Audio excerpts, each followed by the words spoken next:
Good morning, everyone. Good morning. Welcome to the Healthy Aging Symposium. It's great to see you here this morning. What a beautiful, beautiful morning to come and be together.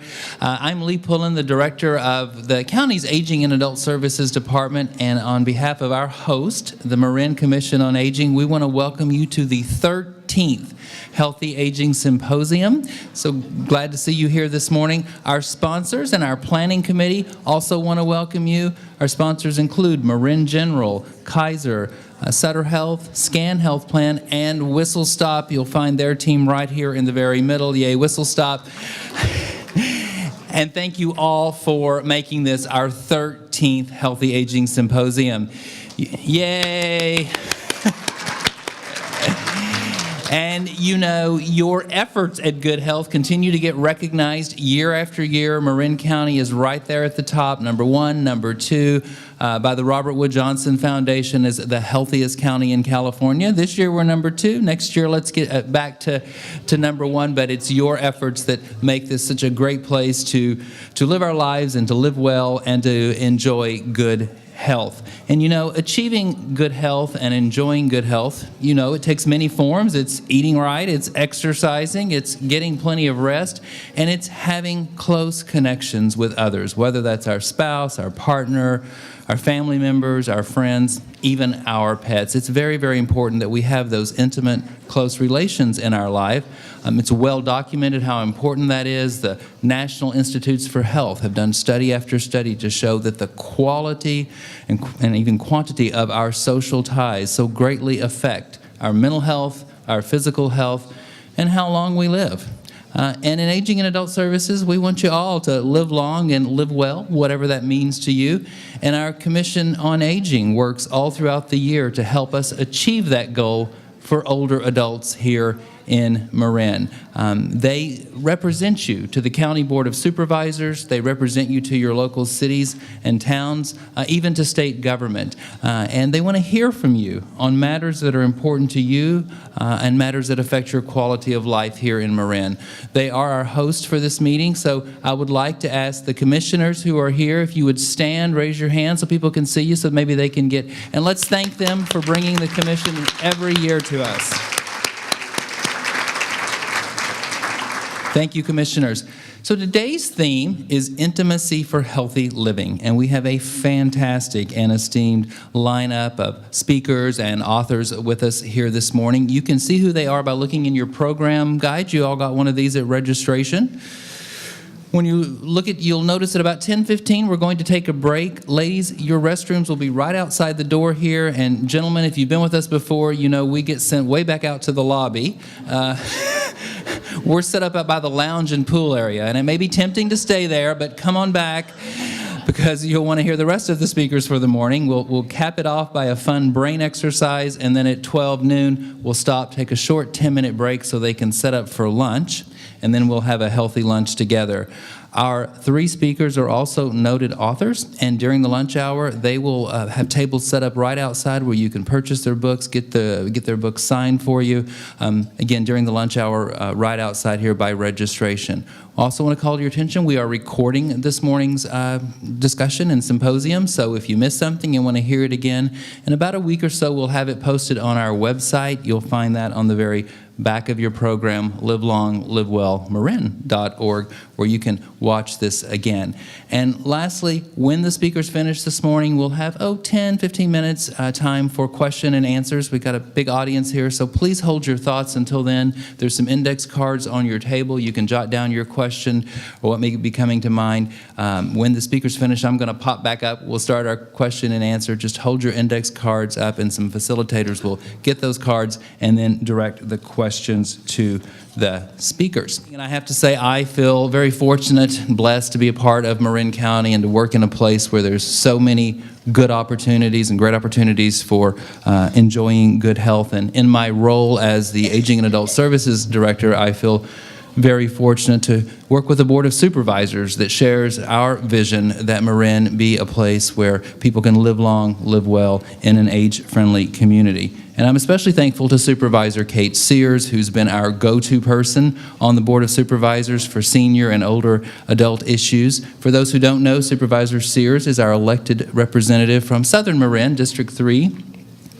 She was appointed to that seat in 2011 when it was vacant, appointed by Governor Brown, and then she won election in 2012 and re-election last year in 2016. Since she's been with us, her efforts have been around building strong collaboration so that we together, as the constituents, can come up with creative solutions to many of the issues that are important to us and to Supervisor Sears and her constituents, such things as public transit, our affordable housing crisis, the environmental change and climate change that we're facing, and support of our older adult community, which we especially thank her for. Could you please welcome Supervisor Kate Sears?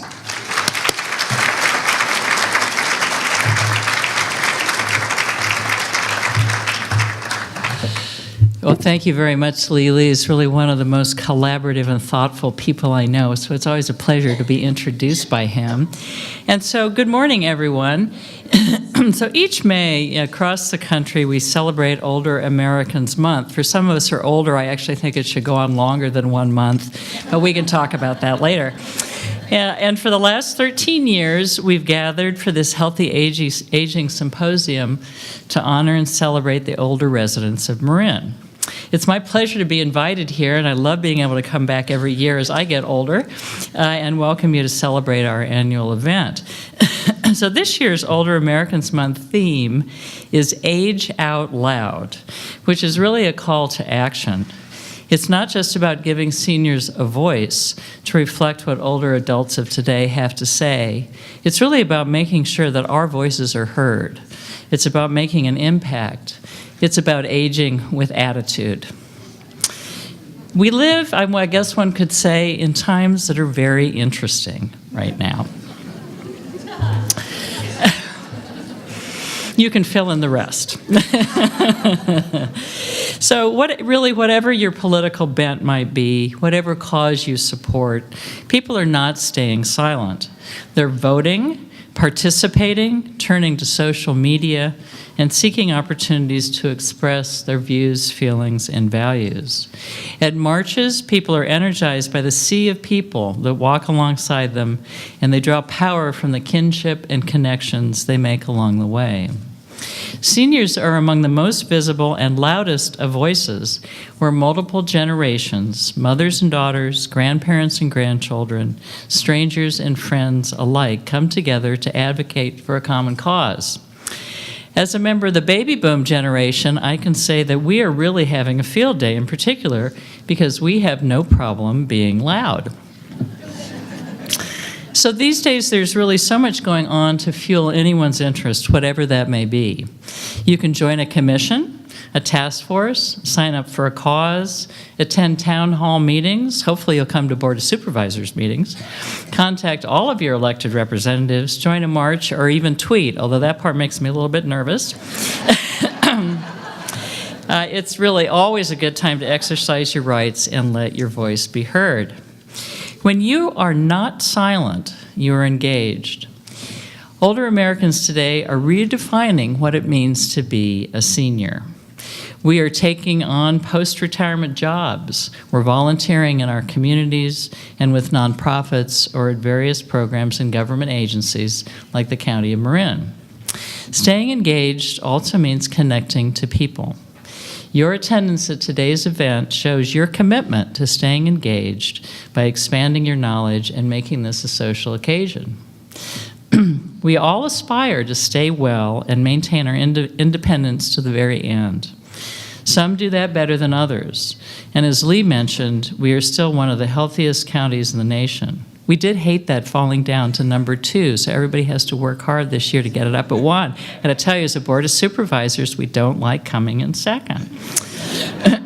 But we are very fortunate to live in beautiful Marin County, where we don't have to travel too far at all to walk on sandy beaches or hike on our mountain trails. If you open up the Parks and Recreation Guide, in any town or city here in Marin County, you'll find an array of activities from yoga to arts and crafts to playing mahjong to going fishing to whatever. The opportunities are really extraordinary. But perhaps most importantly, we need to continue exploring new things. And so I have a challenge for all of us. It's an arts and culture challenge. We live in a county full of artists and musicians. Many of us are familiar with the positive impact of music on older Americans with dementia. Arts in their myriad forms, music, dance, painting, quilting, singing, poetry writing, storytelling, add meaning, joy, and a sense of well-being to all of us, and can add new dimensions to our lives as we age. Before Larry Meredith retired as our Director of Health and Human Services, he and I got enthused about the NoHo Senior Arts Colony in Southern California. We spent hours talking about what we might do to create that kind of a community here. This senior living complex is home to a World War II veteran taking up poetry, septuagenarians learning how to dance, and gray-haired painters, as well as singers, actors, and playwrights. It's one of 3 arts-focused senior living facilities, really complexes, built in Los Angeles County in partnership with Engage, a nonprofit that provides arts programming for seniors. I'd really love to see us create something similar here in Marin, and so I hope many of you will think about that and get enthused and think of ways that we can make it happen. So let's work together to redefine aging and amplify the many voices of older Americans by continuing to raise awareness of the relevance of older persons in our society. I know that all of us know about that, but we might have to remind other people of our relevance, and making sure that aging issues are really heard across the country and not just here in Marin County. Know your rights, stay engaged, strive for wellness, and most importantly, explore new things. That's how you age out loud, and that's how we all live with attitude. So I want to congratulate the Commission on Aging and the sponsors of the Healthy Aging Symposium for another year of celebrating older Americans by organizing this event and bringing us all together. More importantly, I want to applaud all of you for coming today and exploring this topic of intimacy and all the ways it can be expressed. Sometimes people are not comfortable talking about intimacy, but even more challenging is confronting our changing relationships with the people with whom we are most close and intimate. And whether it's family and friends, members of our faith community, or a spouse or a partner, our connections with others will change as we age. And I was particularly glad that Lee mentioned connections with pets, because I think that is often, for many of us, one of our most important connections. So being here today, we're really here to learn and talk about intimacy, and that also is a demonstration of aging out loud, and it certainly is an aspect of having an attitude in a positive way with those with whom you are most intimate. So thank you very much, everyone, for being here, and I hope you all enjoy today's symposium. And thanks for having me. Thank you, Supervisor Sears. You know, the topic of intimacy was a bit of a risk for us on the Symposium Planning Committee. We toyed around with it. We kind of went back and forth. Let's just start being frank right now. We thought you'd all think we were going to talk about sex for 3 hours, and we thought that might make people a little uncomfortable, even me. But we also thought that maybe intimacy would be especially poignant for people who may have recently lost a spouse or a partner or a good friend. And as was just said, we know that intimacy doesn't go away when we lose someone important in our life. It doesn't change as we get older. So we evaluated things and said it was more important that we talk about intimacy and the importance of it to our well-being and longevity than to not talk about it this morning. So we were delighted to get the lineup of speakers that we have, starting with Dr. Walter Bortz. Let me read you a little bit about Dr. Walter Bortz. He is a clinical associate professor of medicine at Stanford University's School of Medicine and a graduate of Williams College and the University of Pennsylvania School of Medicine. He's recognized as one of America's most distinguished scientific experts on aging and longevity. Dr. Bortz's research has focused on the importance of physical exercise in the promotion of robust aging. He has published over 130 medical articles and authored numerous books, including We Live Too Short and Die Too Long, Dare to Be 100, Living Longer for Dummies, and Diabetes Danger.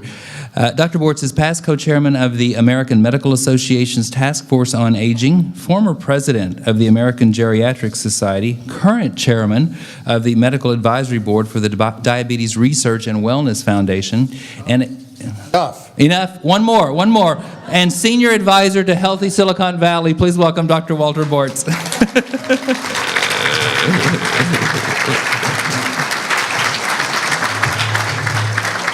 Give me a hand. Good morning. Hands are Here we go. good. Okay. Thanks. Why did I get invited here? I'm still puzzled by that, but I'm figuring it out. My first badge is I'm 87, so it gets me in the front door.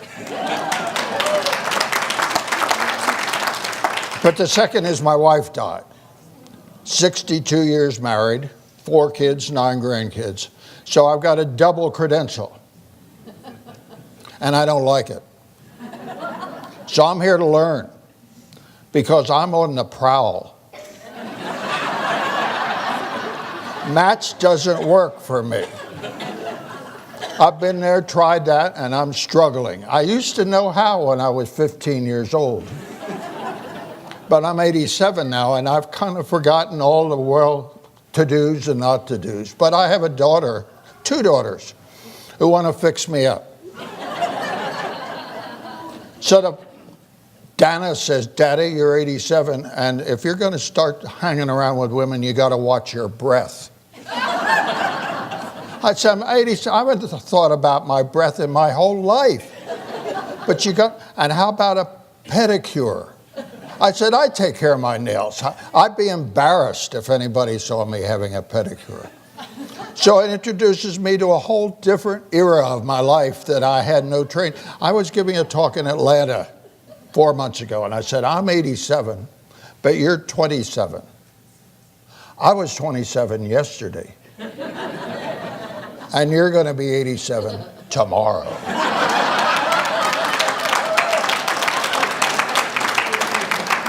So how do we get so old so fast? It reminds me of the story of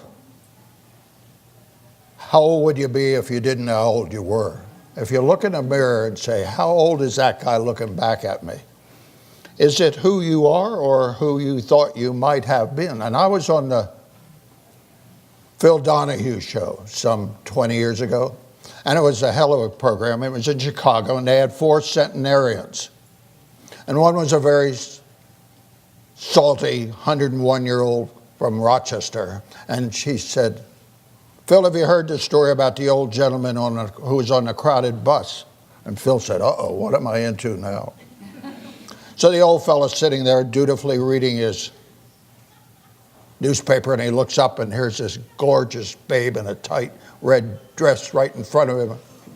He said, young lady, I know I'm an older fellow, but I'd be very happy if he would take my seat. And she shook him off and said, that's fine, sir. Thank you very much. But then in a moment, the bus jerked to a stop, and all the standees were hurled into a mass in the front of the bus. And so they eventually disentangled, and he went back to reading his magazine. And he looked up again, and there was a lady in front. And he says, well, young lady, in light of what just happened, to decongest it, why don't you sit on my lap a minute? Don't wait a minute now. So she says, sir, that's very kind of you, but I'm all right. Then she calmly settles herself down and they go about their way in the bus on its bumpy road. And the fellow taps her on the shoulder again, says, "Young lady, I'm sorry you're going to have to stand up again, because I'm not as old as I thought I was."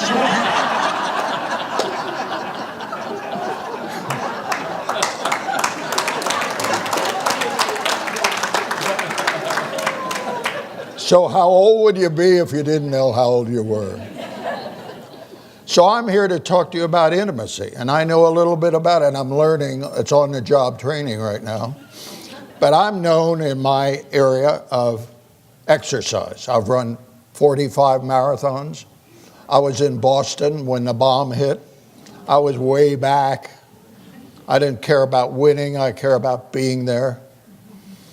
But I'm known as exercise, and I just completed a course down in Santa Barbara where I taught a course on the science of longevity. Now we know what growing old is. We know how long we can live. We didn't know. My parents died Dad was 74, Mother was 95. They didn't know how long they could live. They looked back to their grandparents. Everybody was dying in their 50s, 60s, 70s. Artifactually, they did not know how long we could live. We are the first generation in the history of this planet that knows how long we could live. That is such precious knowledge, and I'll end with a quote from Carl Sagan to that effect.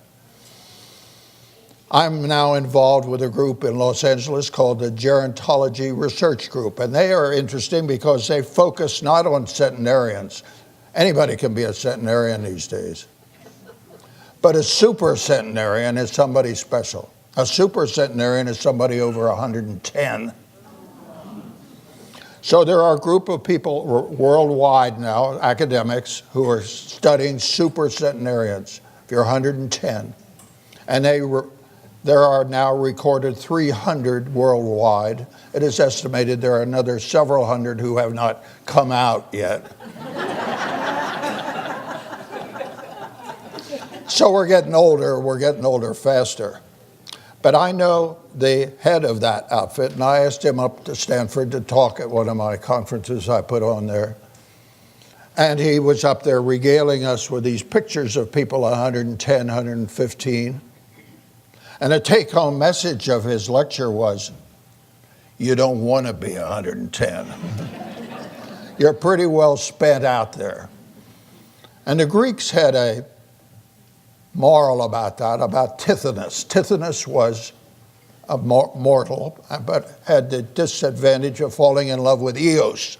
Eos was the goddess of the dawn. And so they were getting it on. But Tithonus was mortal. And so Eos asked Daddy Apollo to do him the favor of granting Tithonus eternal life. And Apollo was kind of PO'd by that. But he said, okay, since you care so much about him, I grant hereby Tithonus has eternal life. But what he failed to do was give him eternal youth. So Tithonus comes to us today, according to Greek mythology, as the chirp of the grasshopper. So every time you hear a grasshopper, think where that came from. But here I am now, 87, and I'm not through yet. I'm writing my 9th book called Aging is Negotiable, and the start of it goes as follows. Most people my age are dead. Someone born in 1930 should have died 15 years ago. But I'm not only not dead, but I've got work to do. I'm here to work. I'm not here to be an observer, I'm here to be a participant. So my magic word, along with engagement that I hope we can talk more about, is necessary. Because I was friends. I have a wonderful man by the name of George Sheehan. For any of you runners remember who George was. George was a great cardiologist who gave it up to run. And he used to write beautifully in Runner's World about running and its spiritual aspect. And I was taking care of George as he was dying of prostate cancer. And we had a correspondence. And he came to me one day and says, you know, Walter, I figured it out. When I was 5, the world was perfect. My pants were dry and there was good food and my bunny was good and mommy and daddy were. And I loved being 5 because it was so perfect. But then I turned 6 and everything went to hell. So what happened when I turned 6? That very profound sort of an observation. He said, I figured it out. He said, when I was 5, I kept asking, why, mommy? Why, daddy? Why? When I turned 6, I started asking, how? How do I tie my shoes? How do we get to So we then go through this life transition early in life in which we stop asking why and ask how. And in Viktor Frankl's book, Man's Search for Meaning, he quotes Nietzsche, who said, a person who understands the why of life can put up with any how. So we're so immersed in getting through the day, but we forget what the hell is the real context of this life. So that's the meaning of life, and I love to get to that. And I can't ask you what your meaning in your life. It is so highly personal, highly introspective. But you can ask me, because I'm supposed to know what I'm talking about. But if you ask me why I am, what's my meaning in life, I go back to Granddaddy Bortz. And Granddaddy Bortz was a butcher in western Pennsylvania, and I was the little fella under his skin. And he said, well, go make yourself necessary. Now, what he meant by that was scat, get out of here. But now at 87, it resonates. I'm here to be necessary. And my major issue is energy. I believe in energy. That's my God. I worship it. The second law of thermodynamics. I talked from the pulpit at Trinity College where Schrodinger gave the major talk on what is life. Life is a transfer of solar energy into us. That's what life is. And we are the conduit. I had a Nobel Prize winning friend who coined the term dissipative structures. What we are individually is a bunch of schnapps: carbon, hydrogen, nitrogen, oxygen, phosphorus, and sulfur. We're schnapps held together by energy. When you take this schnapps out of the flow of energy, it goes to hell. And I'm most known for an article I wrote in the AMA Journal in 1982 called Disuse and Aging. And the story of that article was important because I had fallen at Stowe, Vermont and pulled my Achilles tendon off, miserable. So I was operated, sewed the tendon back together, and hobbled around, tried to make rounds on a long leg cast, which was tough duty. But when they took the cast off my leg, I looked down at my leg and I said, my God, look at that leg. What a miserable, horrible, withered, painful, purple leg. That's not my leg, that's an old leg. I said, but it ain't old because the other leg's just as old. And it wasn't because I pulled the tendon off, because the surgeon could have put the cast on the good leg and the same thing would have happened. So it struck me, this major homology between aging and disuse. So our article in JAMA was Disuse and Aging. And what it was a recital of my going to the Stanford Library, getting out all the books on aging and all the books on disuse, bed rest. And it turns out they're the same. What happens to your heart, your brain, your pecker, your muscles, your heart, it's the same thing. When you don't move, you lose. So movement is life. Movement is energy transfer in all its parameters. So this article I've just submitted called The Physics of Aging has to do with energy transfer. So internalize that as an idea because it's profound and it will endure. I was giving a talk in Nashville at Vanderbilt to the second-year students. Here I was in the auditorium and I was being profound. I looked up into the audience and I said, here are you second-year students. I was a second-year student yesterday. But here 50 years later, you're different than me. You're young, you're South, you're white, you're black, I'm white.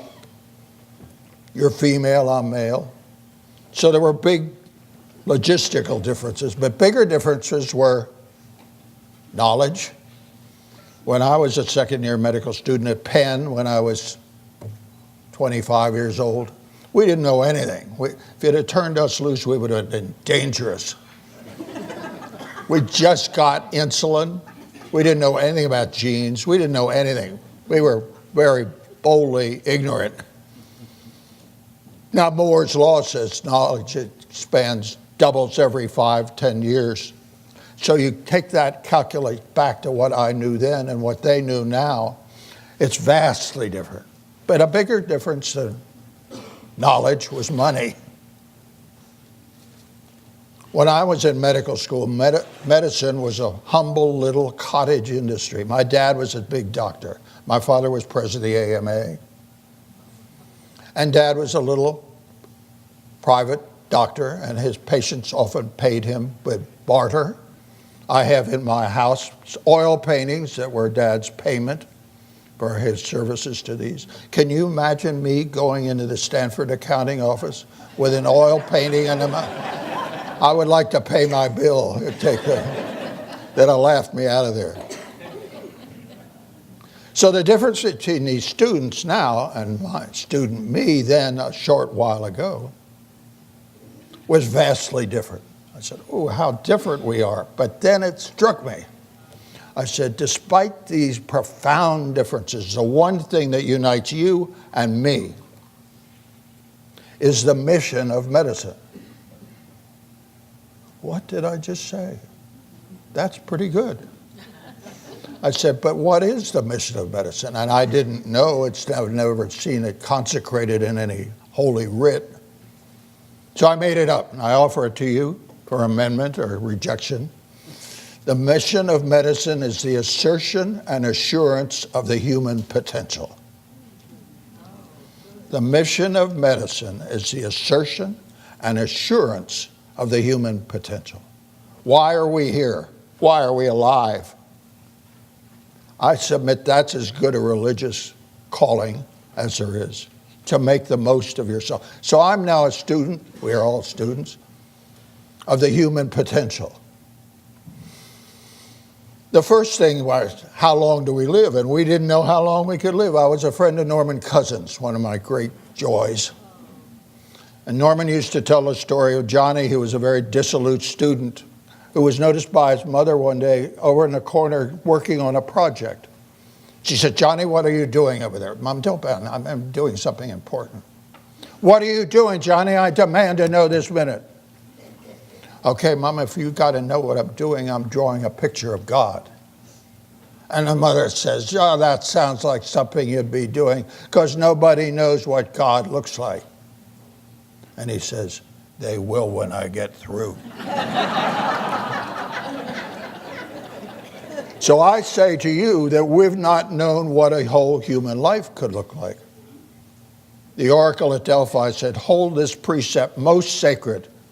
Above all else, know thyself. Well, how could you know yourself when you're dead? We didn't know how long we could live. Now we are the first generation in the history of this planet that knows what a whole human life can look like.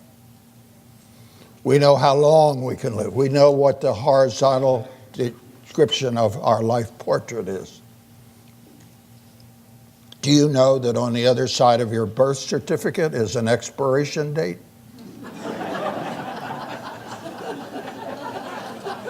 If you turn the birth certificate down there in the corner, is this expires on 100 years from your birthday. And I assert that as a powerful overriding truth that we've just found out.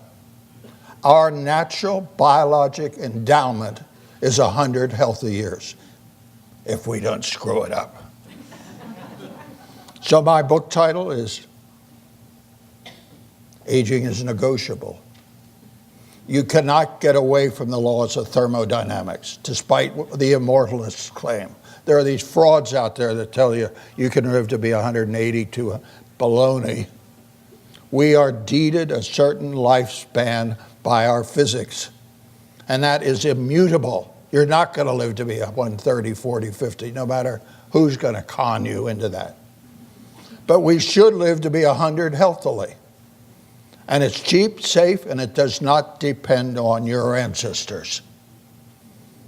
If you want to live a long time, choose old grandparents. Baloney. We did a study in that, and how would you know how important heredity was? You get a bunch of twins. Twins have exactly the same DNA component, precisely. So if heredity was dominant in how long you're going to live, then twins should die simultaneously of the same condition. Follows? So we then found a cohort of 30,000 twins in Washington, the survivors of the Second World War, and we matched them up. Found that identical twins die 6.2 years apart, non-identical twins die 7.3 years apart, and same birth date people die 8.1. So you turn them by a statistician loose on those data. Turns out that heredity is 15% of how long you're going to live. So that's a good news, bad news story. It's like a bank account. When you got $150,000 in a bank, big spender. When you only got $1.50 in a bank, you got to watch how big a check you write. So it ain't the cards you're dealt, it's how you play the hand. And I like that because I'm also, as we all are students of the Serenity Prayer. Change what you can, accept what you must, but know the difference. So if we were fated to die when our grandparents did, we wouldn't have much to shoot for. But if you come into my office, for example, and tell me that all the male members of your family died on their 84th birthday, and you're 83, I don't say good luck at that moment. I say, what did they die from, and what are you doing to avoid those shoals that are out there threatening you? So life is a choice. And I'm very taken by the assertion given by Marie Garibaldi, who was the Chief Justice of the New Jersey Supreme Court, who she was ruling in the matter of Farrell et al. Farrell was one of these unfortunate women who had ALS, Lou Gehrig's disease, and was killing her incrementally, being sustained by tubes. She says, let me out. This is torment. I don't want to live. Let me die. So it went to the New Jersey Supreme Court, and Farrell, in her assenting opinion, letting her die, said matters of fate have become matters of choice. Profound. Matters of fate have become matters of choice. We are alive at the historical moment in which fate no longer rules. What matters is choice. And the difference between fate and choice is knowledge. I was on a CNN a while back, and I was beating my chest about how living to 100, thought I was doing a good job. And the MC took the mic and said, thanks, Dr. Bortz, that was very excellent. But tell me what you think, and gave it mic to Tilly in the front row. Tilly said, I don't believe a word he says. These doctors don't know what they're talking about. Said, have you ever met an old doctor? All old doctors are dead, she said. Said, every time I feel like taking a walk, I lie down. And she says, I love fat. And she showed exuberant evidence of that. So Tilly had the whole audience revved up because she just punctured this pompous professor from Stanford. And here I'm on nationwide television. What do you say to that, Dr. Bortz? How do you react to that? So the words stuck in my mouth, but I finally came out with, I respect the right of anybody to say, I'm an American, rights matter. But, I said, rights derive from responsibility. And we're not responsible. You forfeit the right Dead air. Time for a station break. I said, my God, what did I just say on national television? Rights come from responsibility. And the difference between rights and responsibility is knowledge.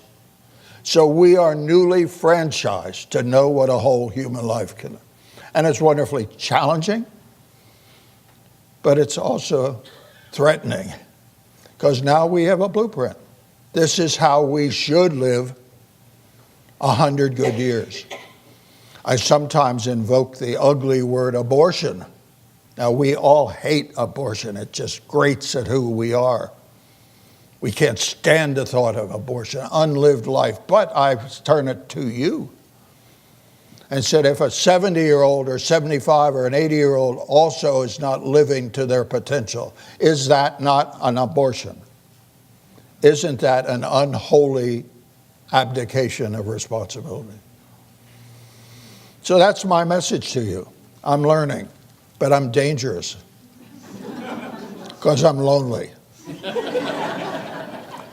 My wife was a good caregiver, good mother, good runner. Then she got Alzheimer's. And that was Grimsville in situ. Horrible, because she also got nasty. Get your ass out of here. But I kept her home. She died in our bedroom after a fall hit her head. Boom. 85 years old. And it was tough duty. But it was a relief. Thank God she's gone, because she was a dishonor to herself. I took her to a wedding a couple of years ago in Montana. I had to call the cops 3 nights we were gone because she was so disruptive. So don't get Alzheimer's disease. It's a horrible disease, and we don't have a good treatment. That's part of what I talked about in Santa Barbara. The one thing, if you go to all the Alzheimer's clinics in the country, the one thing they will recommend is exercise. Why is that? Because we now know there is a compound out of the hypothalamus called BDNF, brain-derived neurotrophic factor. It's a peptide, a protein, and it comes out of your brain in response to exercise. So of all the things the body does to support the brain, exercise number one. Exercise is a 30-year age offset. A fit person of 70 is biologically the same as an unfit person of 40. And I have lots of slides I can do. And it's never too late. Bortz's law is never too late to start, but it's always too soon to stop. You can't expire your responsibility, no matter how old you think you are, because you owe it to us. I have a friend who gave me a coffee cup, and on the front of it says, "Make yourself necessary." So that's as good a reason to get out of bed in the morning as there is, because to me, again, it's all energy. There is this composite. The first law of thermodynamics is there's a finite amount of energy in the universe. Ever since the Big Bang of 14 billion years ago, there was this amount of energy spread over the entirety of the universe. That is stable. But the second law is it's constantly changing, it's dispersing, and the word for that's entropy. And I wrote a paper long ago called Aging is Entropy.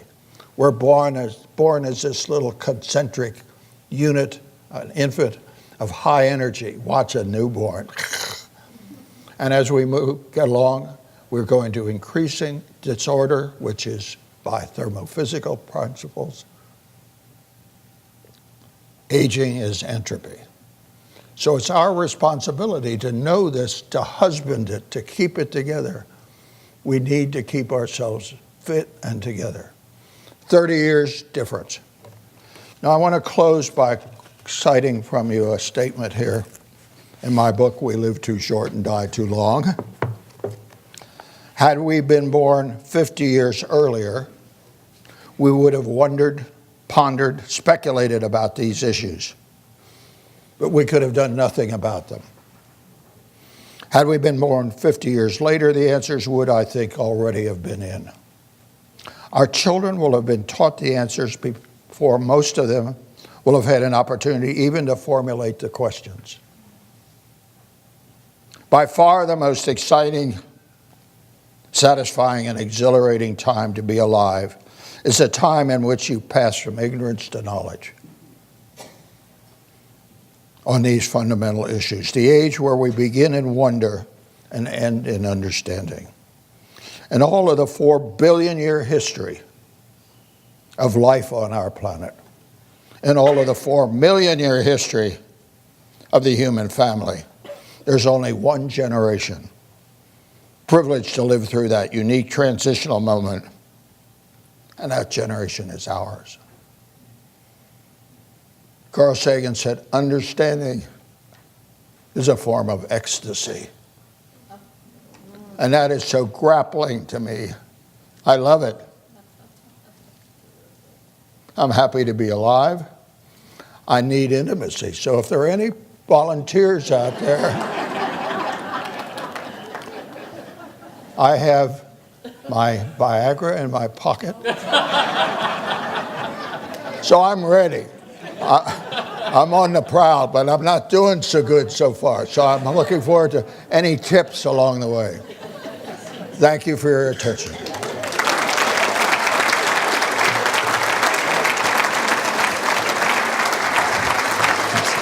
Thank you.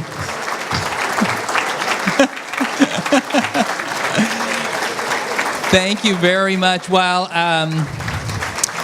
we have time for our Q&A, Dr. Bortz, that was so inspiring and heartwarming and funny. There was some guy up here a second ago. And you've mentioned a couple of times you're on the prowl. We hear that. And I imagine when you and your wife first met and you were dating that things were different then, maybe not. But now there's so many of this technology. There's these apps for your phone. There's Facebook. There's many different ways that you can find and connect with people. I'm curious, are you using any of the technologies? Everybody heard the question. Yes, I am grudgingly. But one thing that really sours me on our world is going out to dinner and see the table next to it, and the kids are all not talking. Now, what is that doing to our humanity? I write a blog for Huffington every Tuesday. And 2 weeks ago I said, silicon cannot feel. You cannot substitute a brain cell for a chip. A chip can't see a sunset. A chip can't hear Goddard-Demeron. Chip can't have an orgasm. So we're much more than this. But down my way is occupied by technology. And there's a whole outfit down there called Singularity. Yes. Singularity thinks we're replaceable by machines. Robots are going to take over the world. Not on my watch, they're not. Very good. So if you have questions or comments for Dr. Bortz, hold up your index cards, and we have people that will grab them. There's Michelle over in the corner. Anybody have a question or here's one over here, and we will give... Anybody need a prescription? Anybody need a prescription? Oh, you've got lots more hands with that. Who knew coming here today? You have your mic, Mo. Go ahead and... Oh, wow. Your penmanship is so fantastic. Don't embarrass me now. You said your wife had Alzheimer's. You said that your wife was a runner. Did she? You said your wife was a runner. Did your wife run into her late years? My wife died at 85. She won the Boston Marathon twice for people her age group. She also was an alcoholic, and she smoked. And the brain is our most sensitive organ. I have a friend back in Washington. She just wrote a major paper that's helpful. She says 20% of us are dying in our 60s of a cancer. And cancer's terrible, frightful, miserable. 20% die of cancer in our 60s. Another 20% die in our 70s of a single end organ problem. Heart, kidneys, liver. That's 40% dead, leaving 60% of us to live to be 80. What happens when you're 80? The most fragile part of us is our brain. So more and more, we're having this epidemic of Alzheimer's disease. And we're no good at it. We don't know, there's no preventive, there's no drug, and it's brutal. It saps the world of its energy.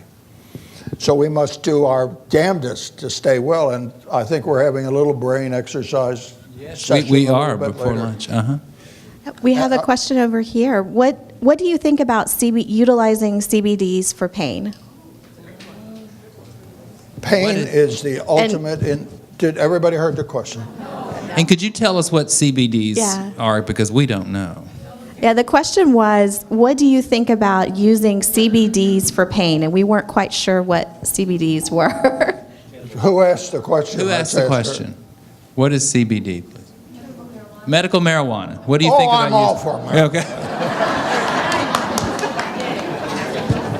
My daughter Dana has her patch at home. She gives Daddy someone he needs.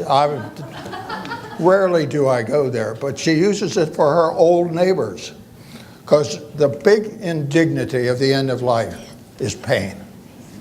No person should die in pain, and the medical profession does a terrible job at reassuring.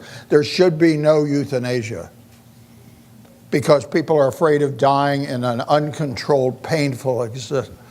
But that's the doctor's fault. We should assure everybody that thou shalt never have pain.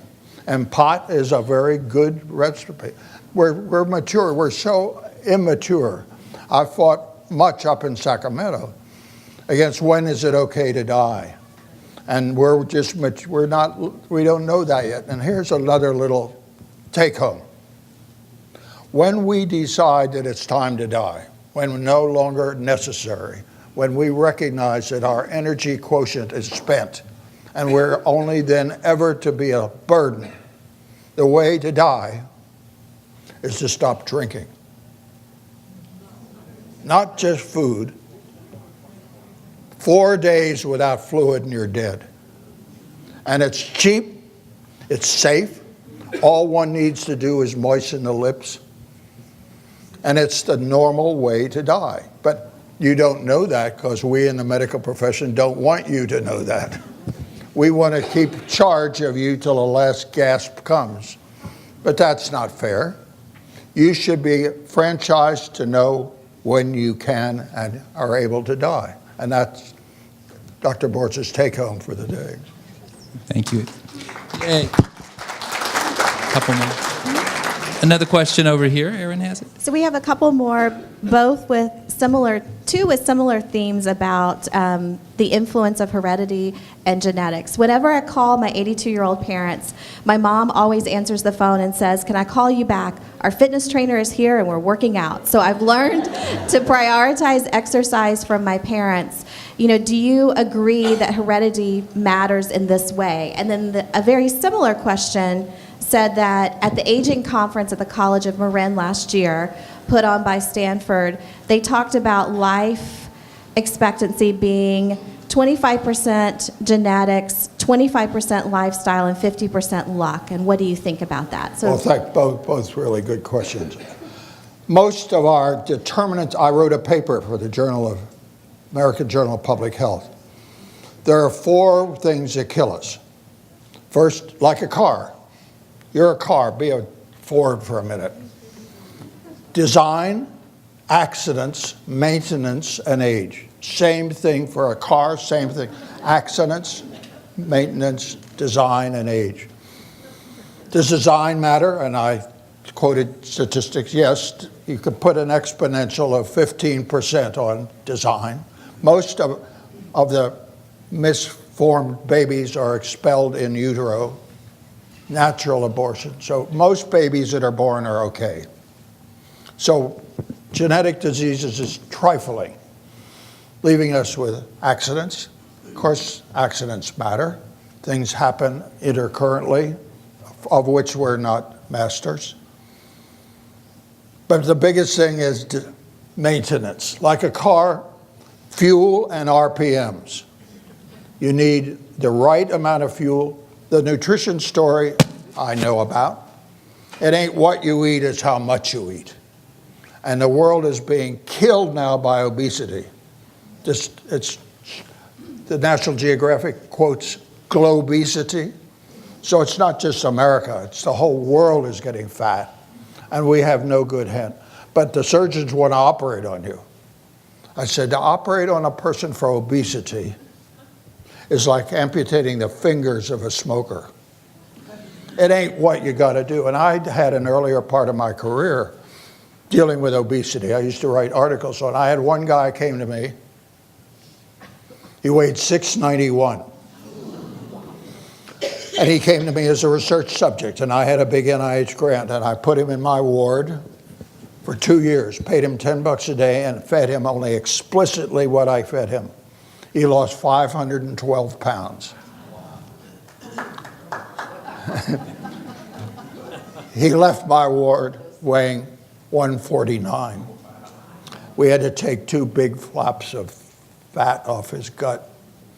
I called him 2 weeks ago. He said, Dr. Bortz, you saved my life. He went to Israel. He got married, had 2 kids. I tried to use the word reincarnation in my story of him, but the editorial people thought that was a little too flamboyant for a medical. That's great. But nonetheless, he lived that long. And so I'm almost finished. I give 2 long answers. So maintenance is lifestyle. The right food, the right amount of food, and RPMs. And the biggest measure of RPMs is a test called VO2 max.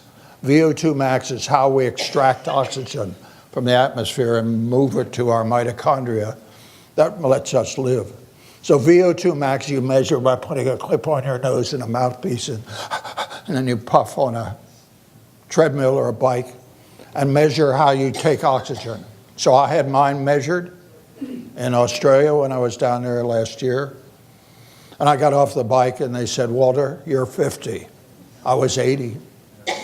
So fitness is a 30-year age offset, having nothing to do with genes, having nothing to do with anything, doctors, pills, just what it is. I wrote one of my blogs I was proud of in Huffington. I said, fitness is the oboe's A. I'm a big fan of the San Francisco Symphony. Grew up with the Philadelphia Orchestra. Now, you know, as you go to the symphony, before the orchestra starts, there's tumult on the stage. Everyone's fussing around. And then what happens is the concertmaster comes out, and you hear this A out of the oboe, and the whole orchestra comes into tune. That's what exercise is. All 20,000 genes are listening to the oboe's A.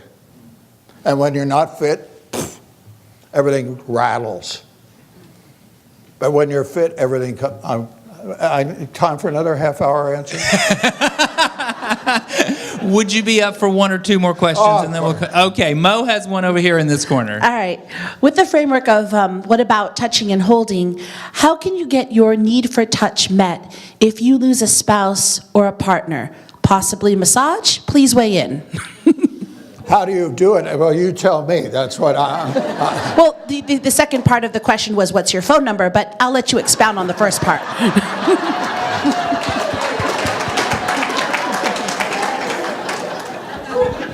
I have some assistants at work. My daughters are after me to affiliate. And my major daughter lives in Santa Barbara. And I have a whole list of contacts in Santa Barbara. But it's Santa Barbara. And that's 300 miles away. Among the people she introduced me to was Jane Goodall.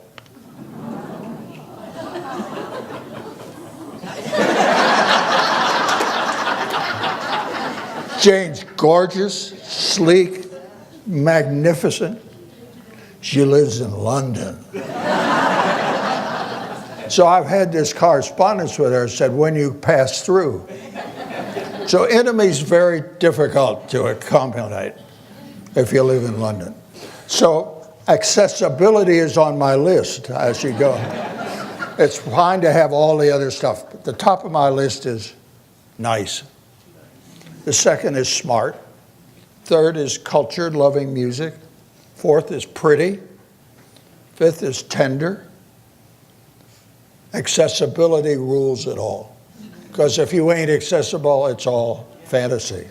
So I'm on the prowl, and I'm looking for all the help I can get. Last question, and then we're going to take a break, and you may have an opportunity. Okay, last question. I'm not sure how I could top the last question, but this question talks about, I love giving my 91-year-old mother who has Alzheimer's a foot massage to relax. Why don't more assisted living places focus on proper, healthy, loving touch? Ooh, there you go. Do we have any legislators here? We should be encouraging that. We should be demanding it. I'm for co-ed nursing homes. We should put some bounty. Pregnancy should be encouraged.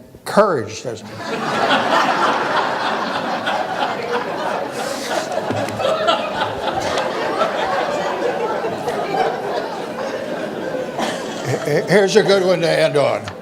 An editorial in the British Medical Journal observed, quote, "What we thought was bad for you may actually be good for you, but it may not be good to tell you in case you do it too much. And it is certainly not good to tell you it is good for you if you do too much of it already." Thank you very much.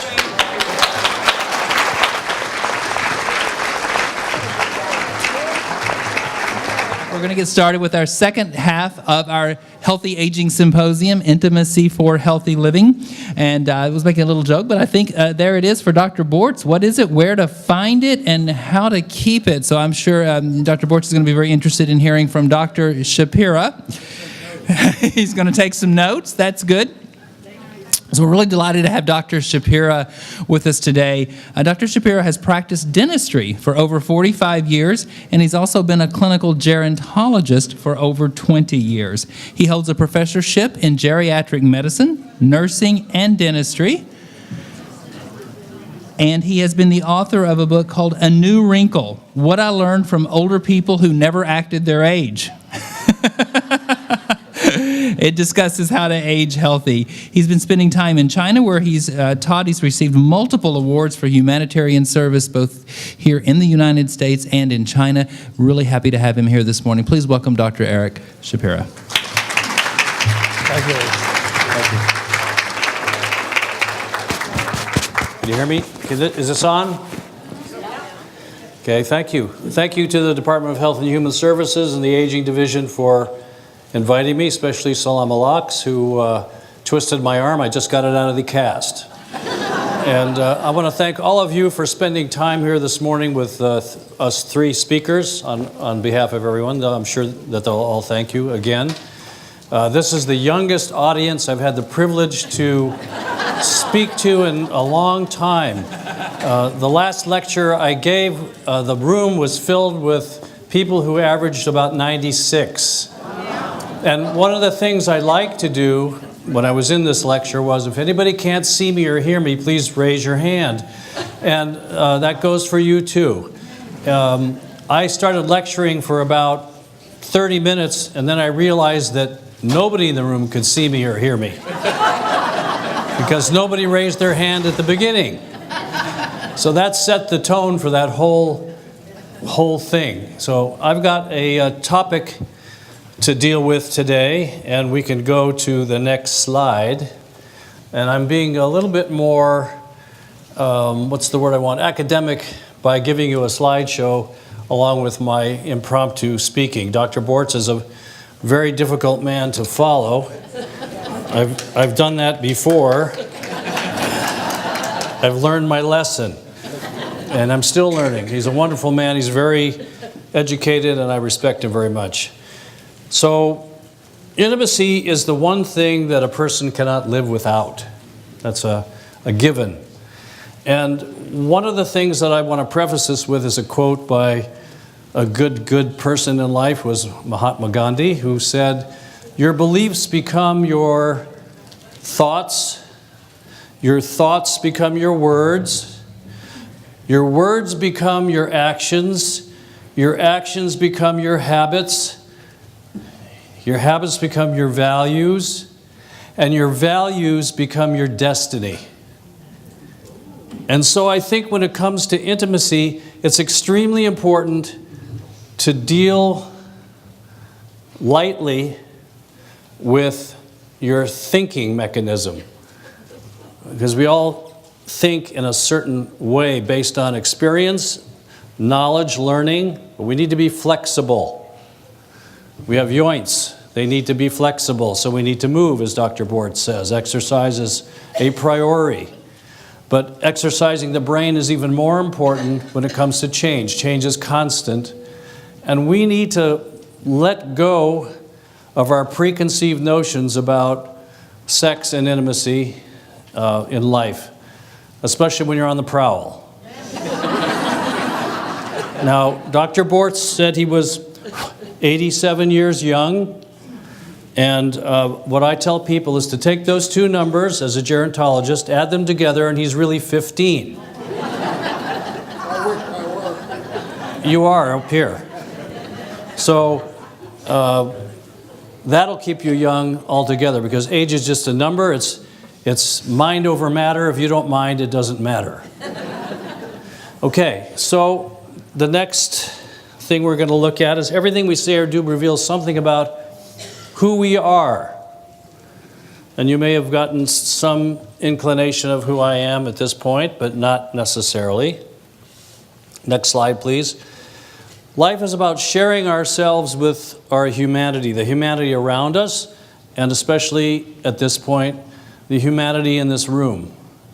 We're all human, and we all have our frailties, and we all have our possibilities, I say. And we need to cope with our frailties, and we also need to harness and enjoy the possibilities that are around us.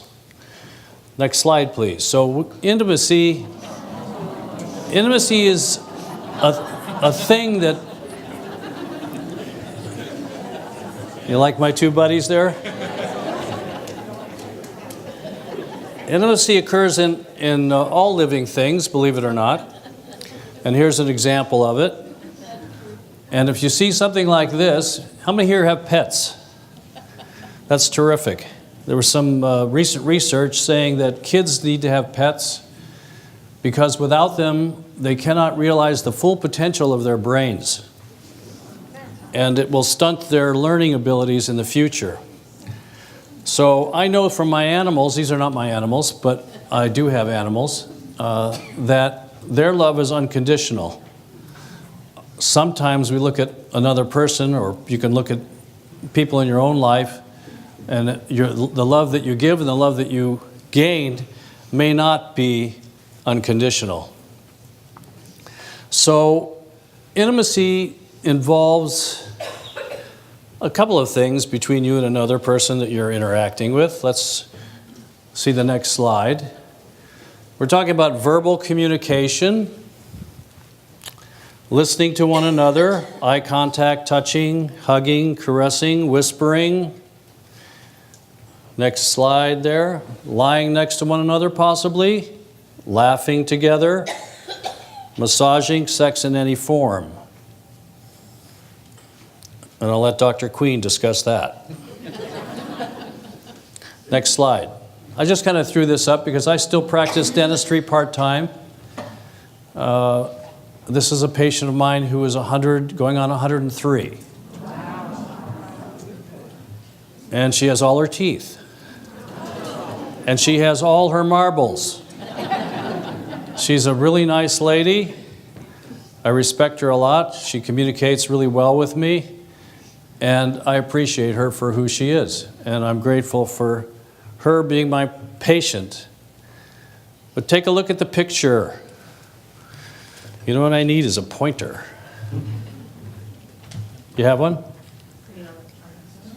I can point this way. What do you see in the picture? Where are we? Yeah, thank you. We're touching. I'll look at this picture over here. Yes, we are. How are we touching? We're hugging. Who said that? Great. What else do you see? We're holding hands. And when we're hugging, what else are we doing?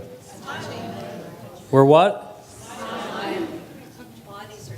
Our bodies are smiling.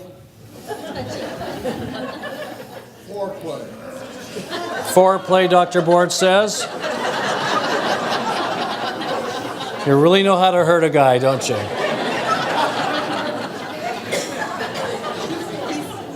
So there's some intimacy going on. In my book, I've defined intimacy as, you can hit the next slide.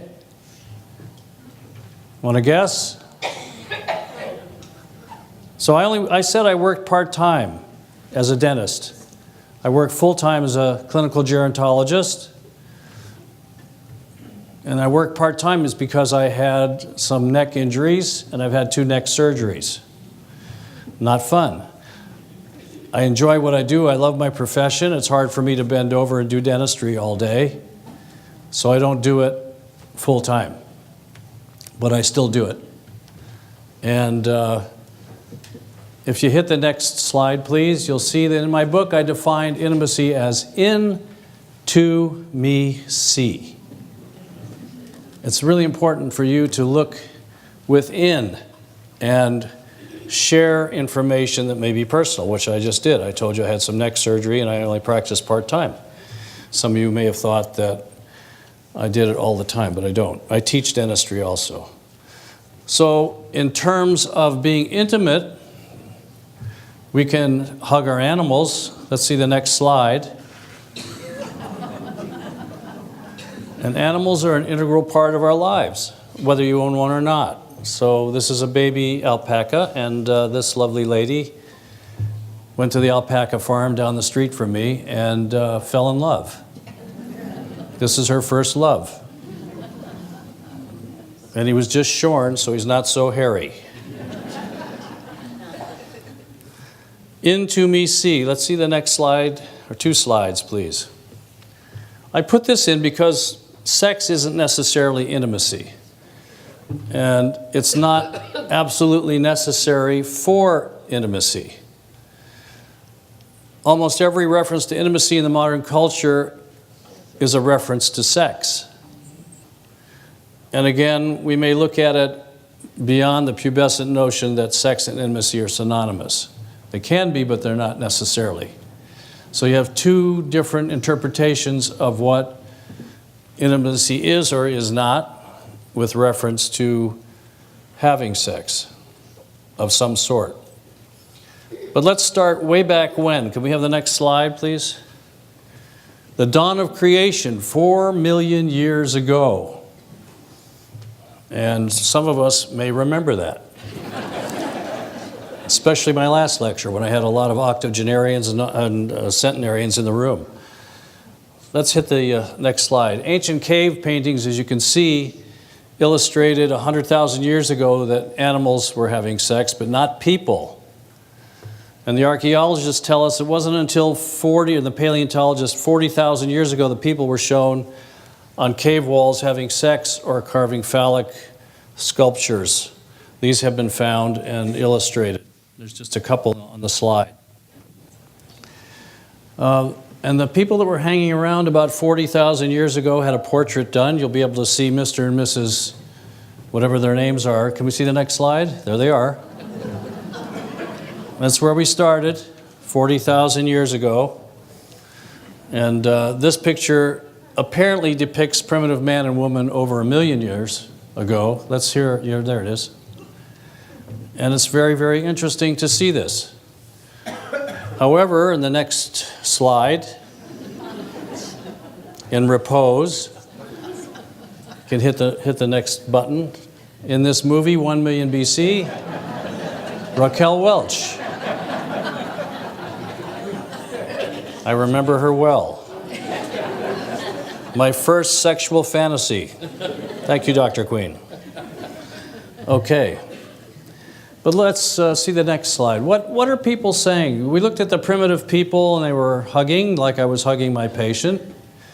And we can interpret this painting by the great Michelangelo on the ceiling of the Sistine Chapel. Fingers and arms outstretched. What are they saying? Is what we have to ask ourselves. And we're talking about communicating. Next slide. Inadvertent touch or meaningful touch sends a message of intimacy. There's two arrows here. There's one over here, and there's one over there. One on the shoulder. And I can't get this over here because I have a large plant in the way. But we're sending a message of intimacy by form of touch. The greatest slide I have is the next one, which you can see in a minute. Hit the next button. Touch is our most intimate form of communication. Communication is defined as a two-way simultaneous transmission of thoughts, information, and feelings, which when successful, at least between like forms, conveys meaning and understanding. And this is a diver with a humpback whale just about to touch each other. Anybody here touch a whale before? A couple people. It's an amazing feeling, isn't it?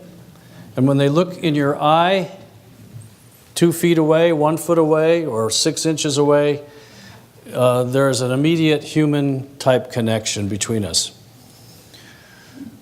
So no matter how you communicate, next slide please, and who you're communicating with, and hit the next one for the heading, touch sends us a message.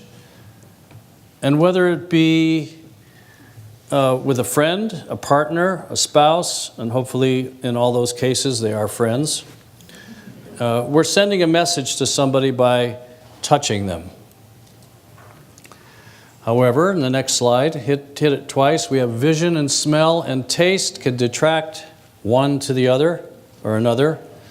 And we use all of our senses when we're communicating with other people. And this is part of the intimacy spectrum, if you will. Like Dr. Bortz's daughter said, you're going to have to do something about your personal hygiene, so to speak. And those things are important because they can detract from relationships, any kind of relationship. Let's hit the next two buttons. So we're looking at body language. You saw Raquel Welch in Repose. And the body language is termed meta-message. They're meta-messages because they're unspoken. And depending on, if you look at, we're in a visually oriented society. If you look at television or commercials especially, you can see that they're all oriented towards body language for the most part. The words are saying one thing, the body may be saying another. And that's sometimes sells. Sex sells, you may see that. Look, especially the Viagra commercials, have you seen those? And it all hones in on the woman, and not just, I have my Viagra packet in my purse for when I need it. When she's talking, but she looks very sensuous and sexy, and then you never see the guy. You see the back of his head. Let's go back to the next slide. Keep going, one more. Hit it again, there you go. Signs of intimacy and attraction between people. Use all our senses, I said that already. And what is intimacy? Want to hit it again? Break the word down. I talked about into me see would be the first thing. It's private. Hit it again.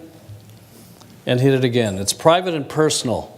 It's different for everyone in this room. So if I walked around the room, I told you one thing verbally about myself in terms of my neck or some other things about what I do. If I walked around and said, how do you do? I'm Eric Shapira. Nice to meet you. I just became intimate with this woman. I suggest, Dr. Bortz, you start at this end and work that way. How are you? Hi. You enjoying? Wonderful. Good. Okay. How about you? You enjoying this? Yeah. Okay. So I'm being intimate with a lot of people here. And I'm walking around. I'm looking at really happy, smiling faces. Especially this gentleman right here. Joe, how are you? Yeah, fine. Thanks for being here. Thanks, President. And I think this is important. Touch is important. Eye contact is important. I have a great slide I took in the dental office with a 103-year-old woman in the chair, not the one you saw. And the dental assistant was sitting next to her. And I took a picture of the two of them. First thing, she had a glove on her hand, and she was shaking hands with this woman, and she was sitting up high, and the woman was down here, and the woman had some osteoporosis problems, couldn't move her joints very well, and it was hard for her to see. So you want to be in an equal plane when you're talking to people. What is intimacy? Let's see the next one. Having sexual intercourse or any kind of sexual experience.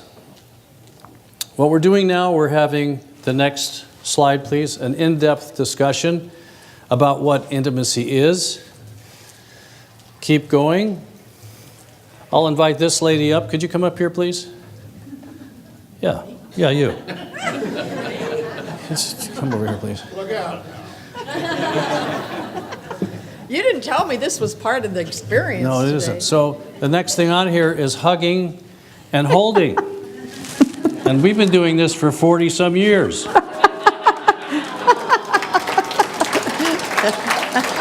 And tomorrow is our anniversary. So, you got it? Yeah, thank you. This is Susan. Okay, let's see the next. Telling someone else how you feel. That's, of course, if you can figure out how you feel. That's very important. So think before you act, and think about what you want to say, rather than just letting it come out. Sometimes it's better to think about it before you say it or do it. Telling someone your innermost secrets is the next thing on this slide. And then we'll go see two brothers in action here. It's an amazing picture.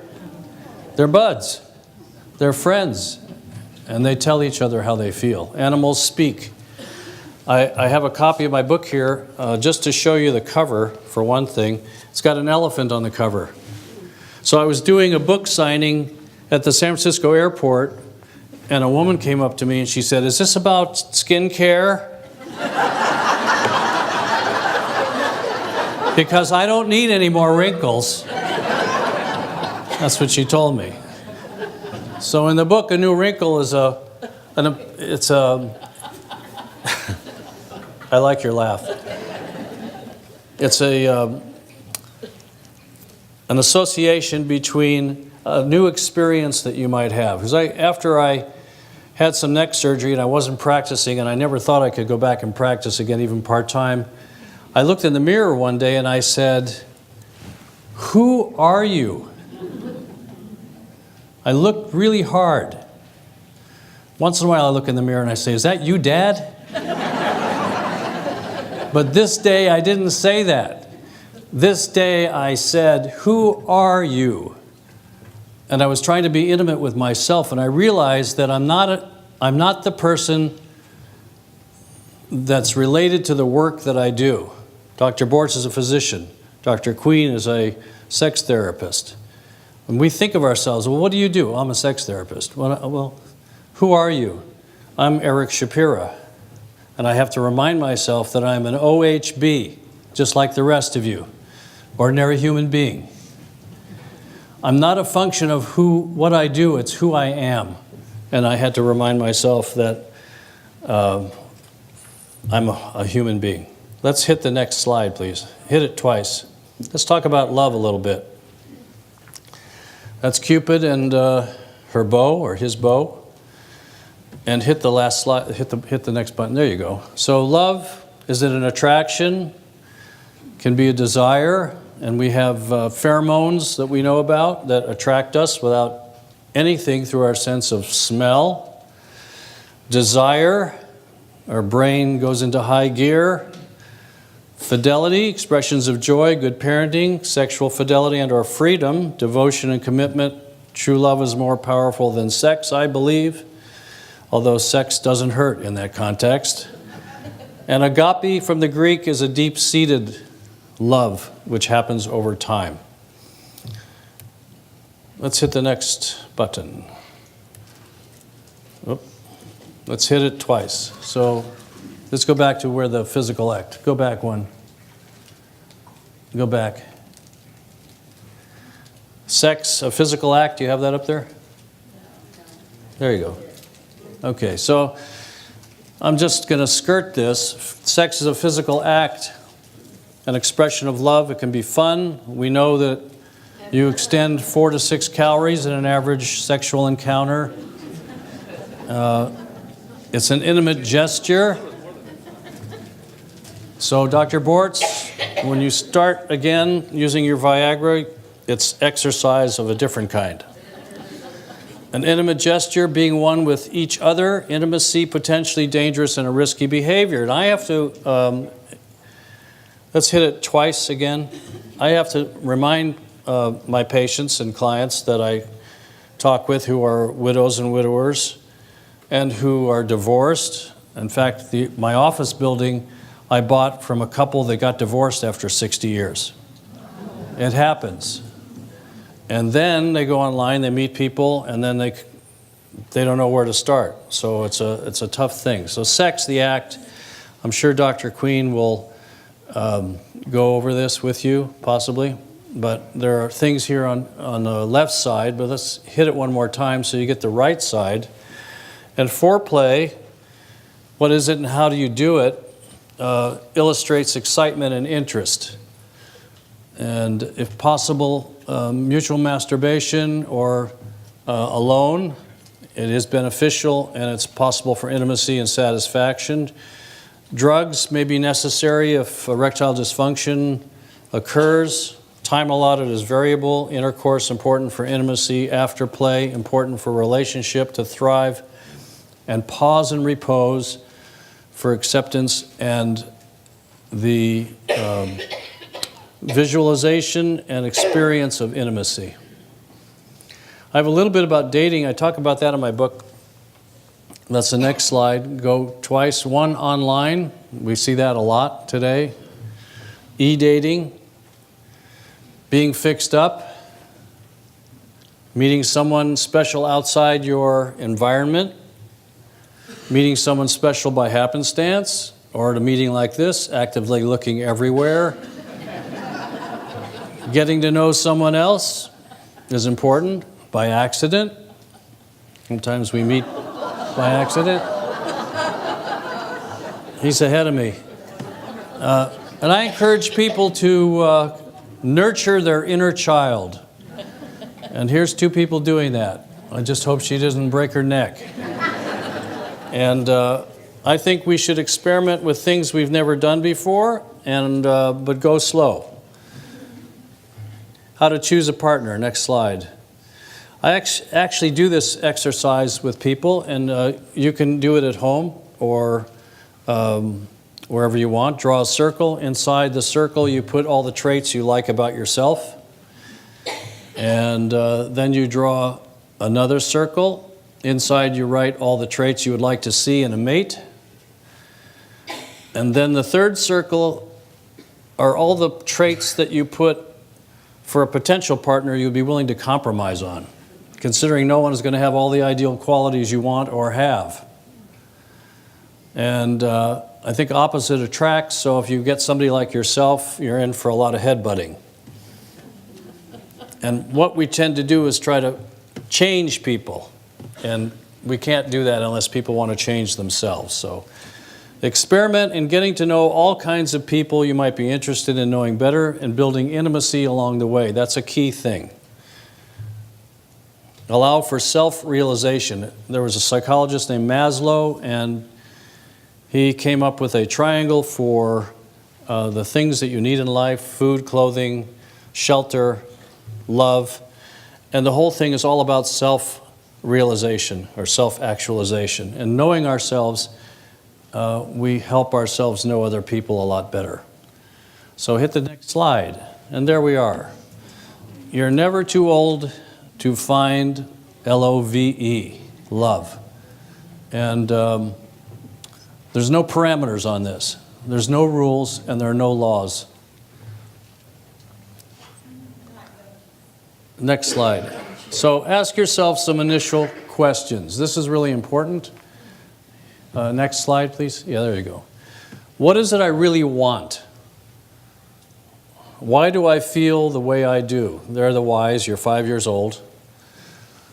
What is it I don't feel comfortable about when I date or when I'm with other people? What kind of person do I want to spend time with? We know that women acclimate much, much better than men to being alone. There's a very high statistic in suicide in older men who live alone because they don't socialize. How many people in here are red hatters? Anybody have in the Red Hat Club? Well, anybody know about red hats? Okay. You're doing something now that's extremely important. You're being social.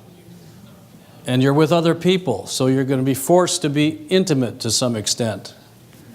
And the Red Hatters are chatting up a storm at their meetings, and they're stimulating a wonderful chemical in their brain. It's nature's chemical, serotonin, that keeps them from being somewhat depressed.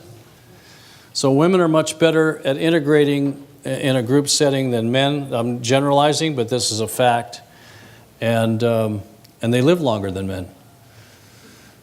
What kind of person do I want to spend time with? Who allows me to be myself? That's really important. I want to be myself. I don't want to be something or someone that somebody wants me to be.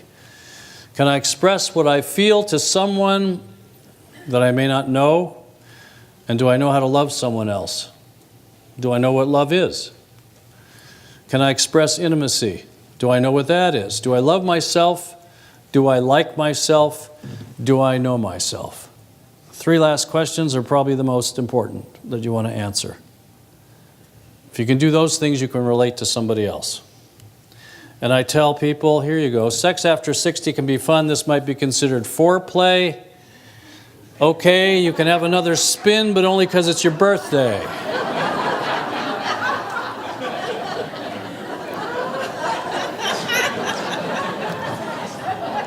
Some of you have it.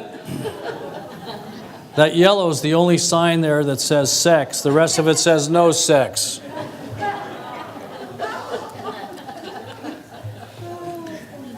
This is what I was getting to. Next slide. Sex 101. Thank you. With the advent of the erectile dysfunction pills, we want to relive our youth. So these are some rules. Ask before you do anything. Discuss testing.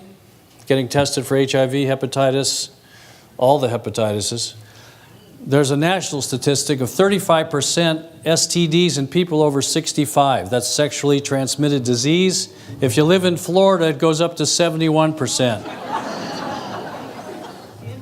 Take advantage of the testing. Use protection, lubrication, inform before you perform.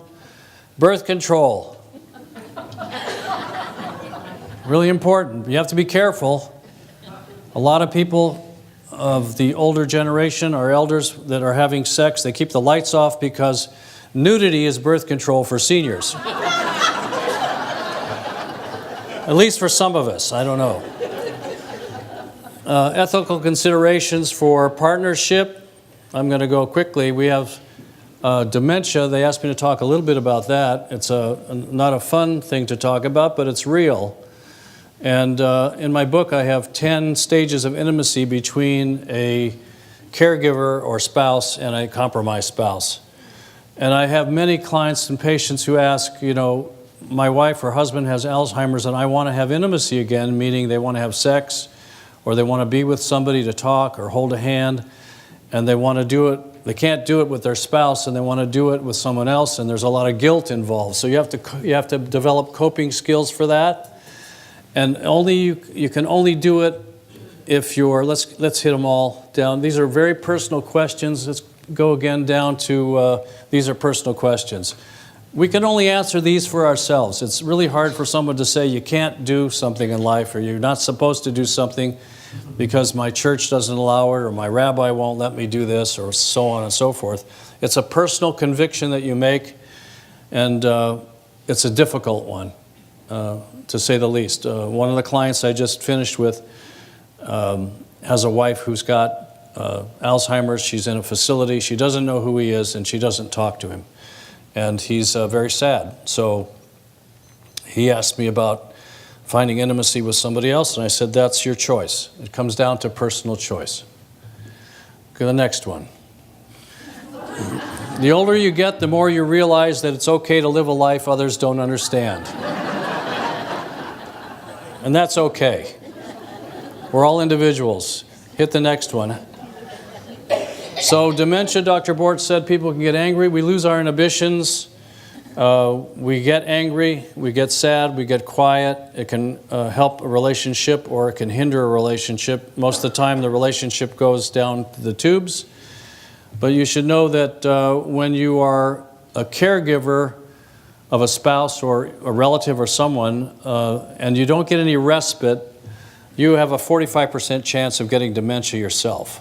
So it's very, very critical that you get some relief and some assistance for yourself. Let's go to the next thing. There you go.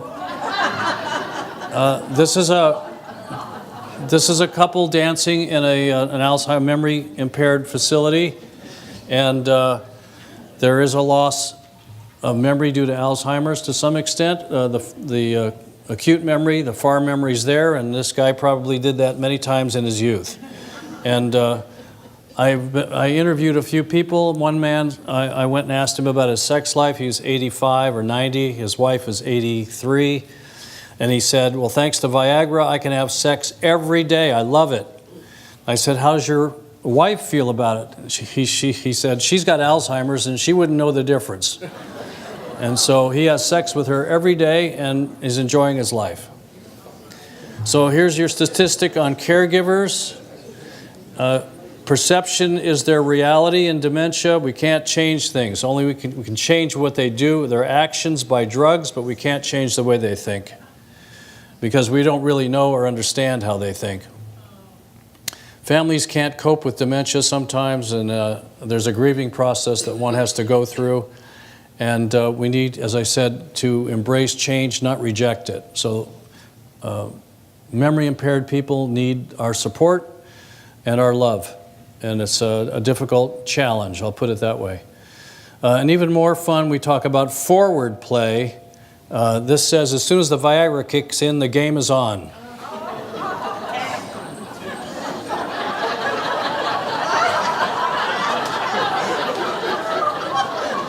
I had to do something like this. I think I'm done. These are... That's a great way. This one more slide. This is my mother-in-law at 100. We know at 96 her phone bills tripled. She had a 102-year-old boyfriend. She was having phone sex with him. And she finally killed him on the phone. And then she kept calling me, asking me for a 70-year-old man, saying they're more sustainable. And this is a patient of mine. She was a ballerina. She can still do this. I can't. And be happy, enjoy life, for that's all we have. Live, learn, love. Thank you very much.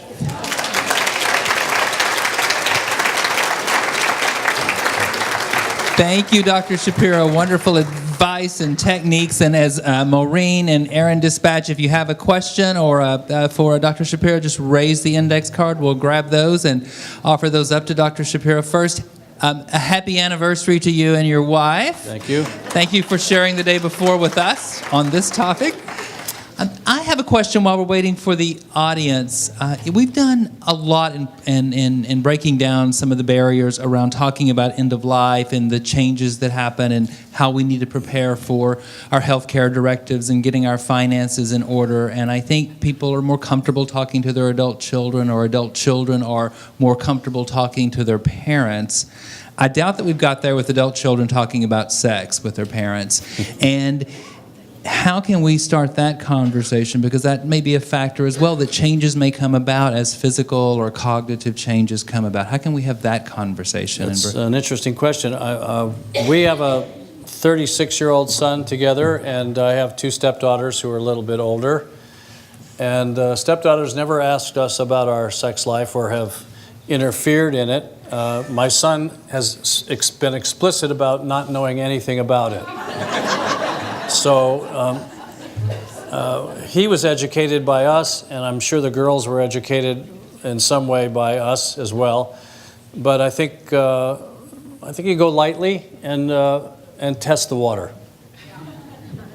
I think it's just an important conversation to have and to acknowledge that this is just a part of changes that can come about. I think when the adult children have to deal with an adult parent who's venturing out again, then there should be discussion about Sex 101, for sure.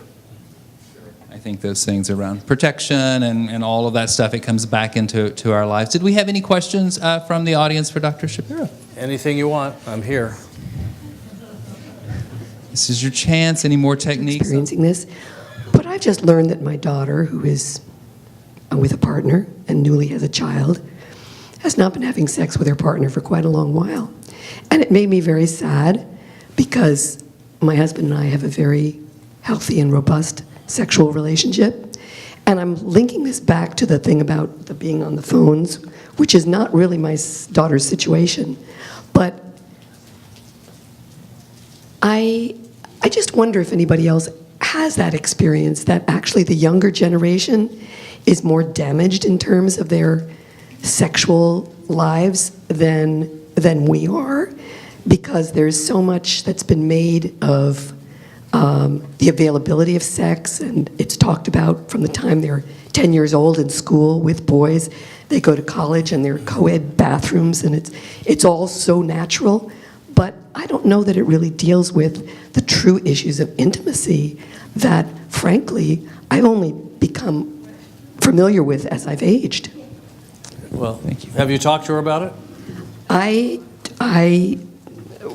asked the question about how her lifestyle was affecting her sexual relationship with her partner, and she told me that they hadn't had sex for quite some time. I didn't pursue it at that point, but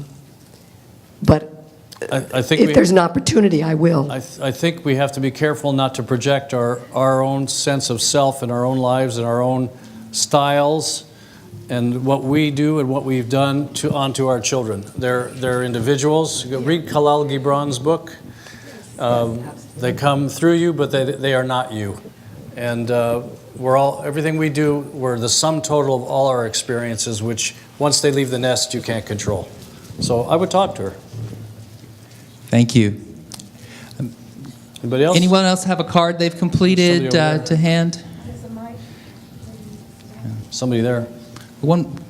There's a mic. Okay, one more question. There's a mic. I don't have a card, but I'm a volunteer ombudsman in assisted living and skilled nursing facilities, and the issue that comes up at times is... Hold the mic up a little bit. Is that better? Yeah. Okay. The issue that comes up sometimes where there's some degree of dementia is that of consent, and the facilities have to be concerned about this, and often families are sometimes unnecessarily concerned about their parents. But do you have any suggestions for tackling this or addressing this? There's been a shift in facility thinking to an open door policy rather than cloistering people in rooms and keeping them prisoners.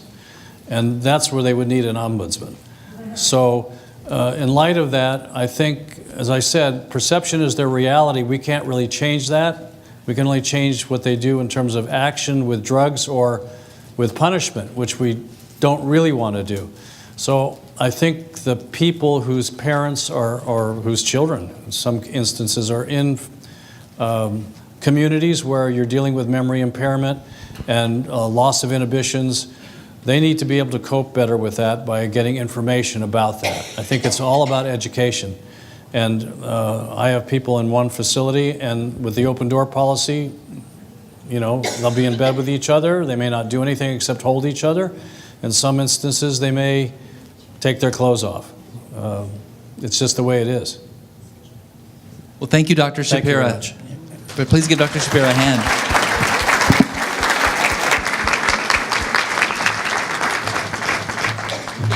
Up next, we're going to hear from Dr. Carol Queen. And again, if you have some thoughts as Dr. Queen is speaking, go ahead and jot those down on your index cards, and we can take those at the end when you finish. A little background on Dr. Queen.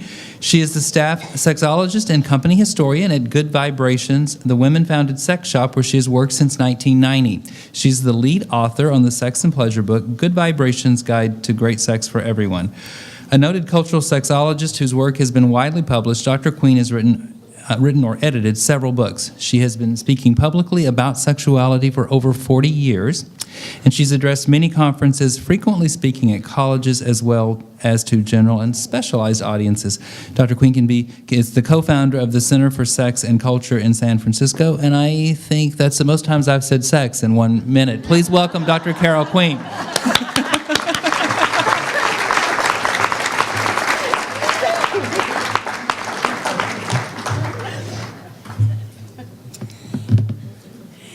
Yes, at some point in my life, I decided to live it in such a way, living it out loud, as Commissioner Sears said, in such a way that people who didn't say sex enough in their ordinary lives would be able to catch up quickly just by doing my bio. That's how I try to roll. I, too, am daunted at the responsibility of following Dr. Bortz. Now, when I do negotiations with contracts, it's not going to be just that I don't follow kid acts and animal acts. I'm going to have to add you in.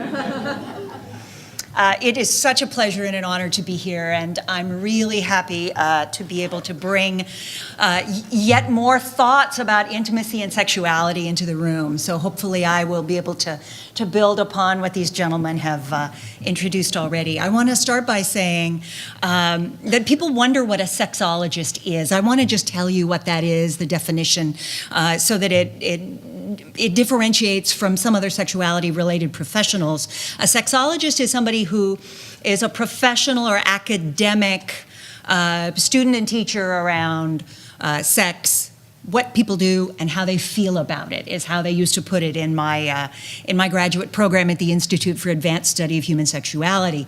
And both of those things are profoundly important. I think one of the things that Dr. Shapira just pointed out to us is that the feelings and the sentiment and emotion associated with intimacy is probably just as important to many of us, for some of us more important than the physical touch. Sexologists define sex as fantasy plus friction.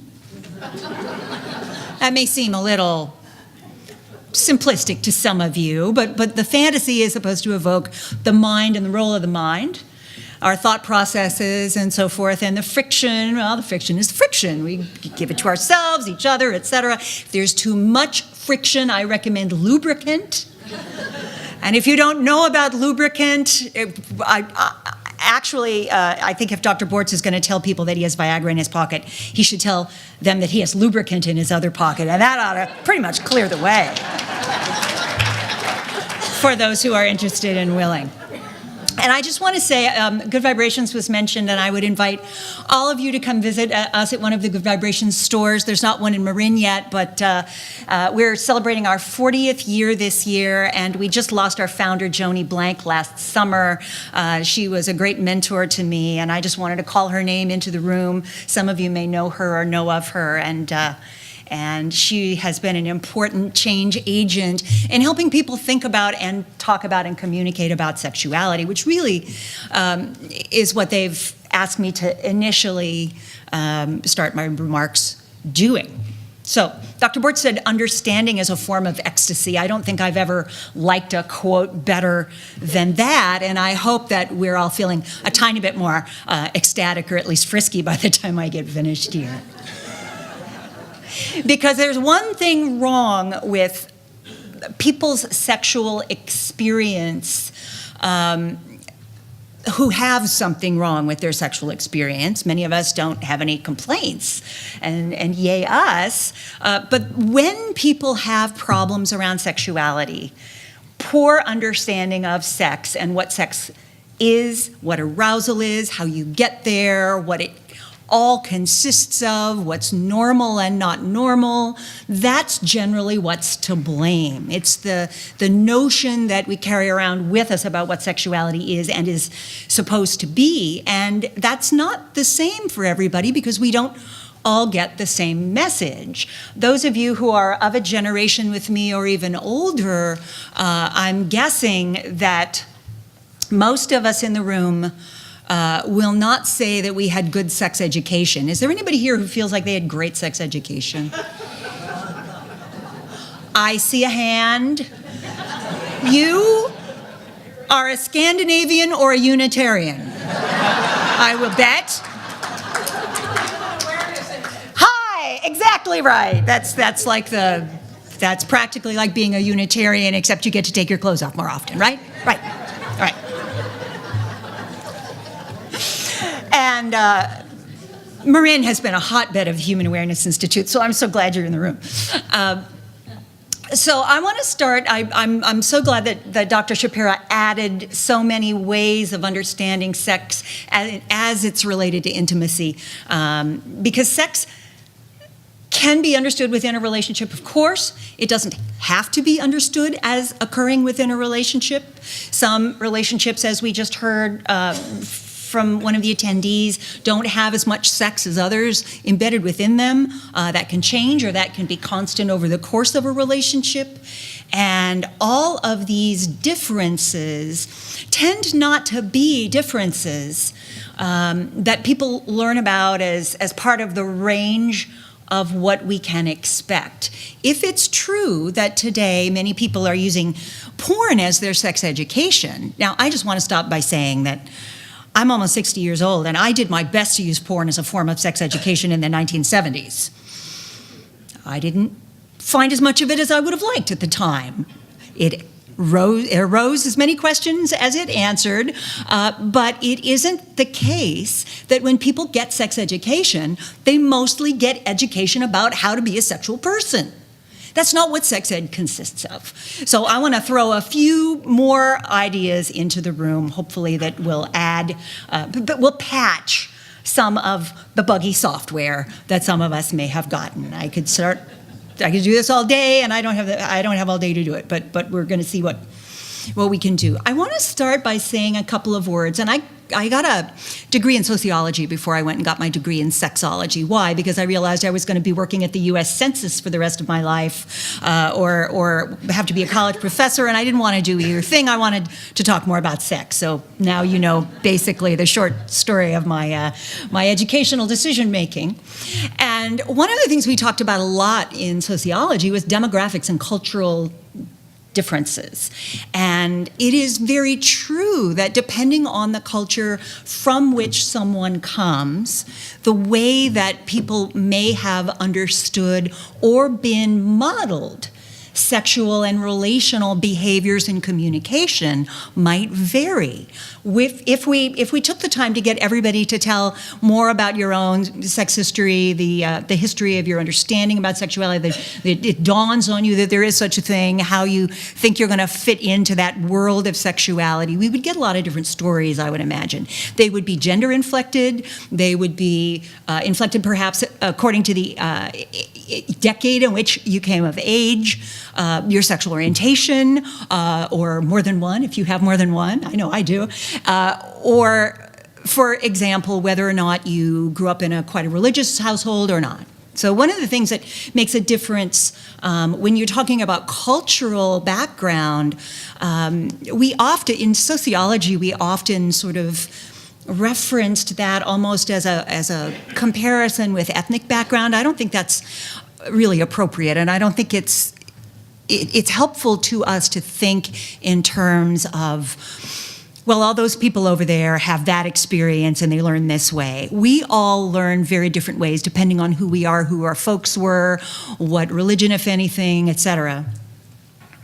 So I will say that when I see a group that historically hasn't had as much overt discussion about and comfort talking about sexuality, which may be somewhat restricted in terms of its understanding of sexual diversity, what I expect to see is a community that privileged silence about sex over open discussion.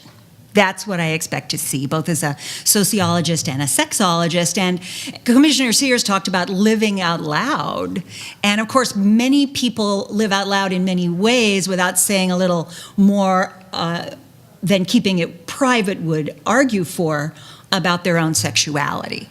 We're still living in a culture where that's not easy to do everywhere, where it's controversial in some places, where if somebody gets into a nursing home and starts to communicate about what their expectations of sexual privacy are like, that it might freak out the kids. So I would like to suggest that we think about whatever your background is, whatever your family's background is, cultural background from way back, whatever part of region of the world your people came from, to get here, what is the story of that family, that culture, that community? What story do they tell about sex and gender? I'd encourage you all to ask yourselves about this if you haven't already. Sex, gender, relationships, any of the things that we've been talking about today under the rubric of intimacy. Don't assume the story will be exactly the same across cultures. And don't assume that you might not have a profoundly comparable story to somebody who seems like they came from a really different place than you, because the story itself helps to preset what we think is normative and what we think is possible. Some of the people in the room have had a few decades to internalize these stories, and I bet some of you have taken some of that time to step out of that internalized expectation and be who you are.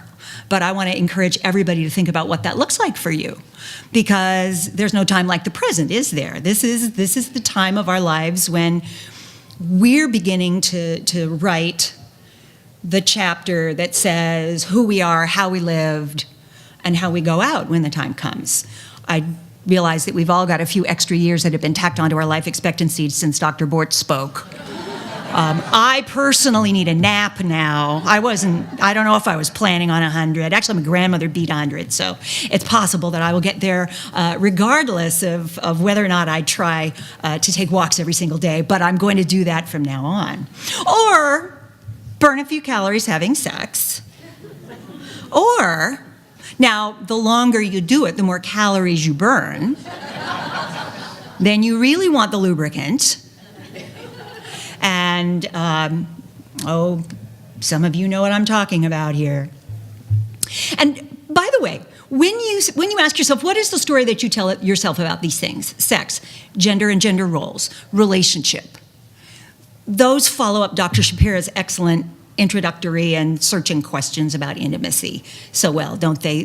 He's asking you to look at your own perspective about those things. The culture sends us messages, but the culture gives us puzzle pieces to put together for ourselves. Nobody, except that one woman, got great sex education in this room. So we're all responsible for trying to find the information that is useful and necessary to us. Movement is life, and wait a minute, I jumped a paragraph.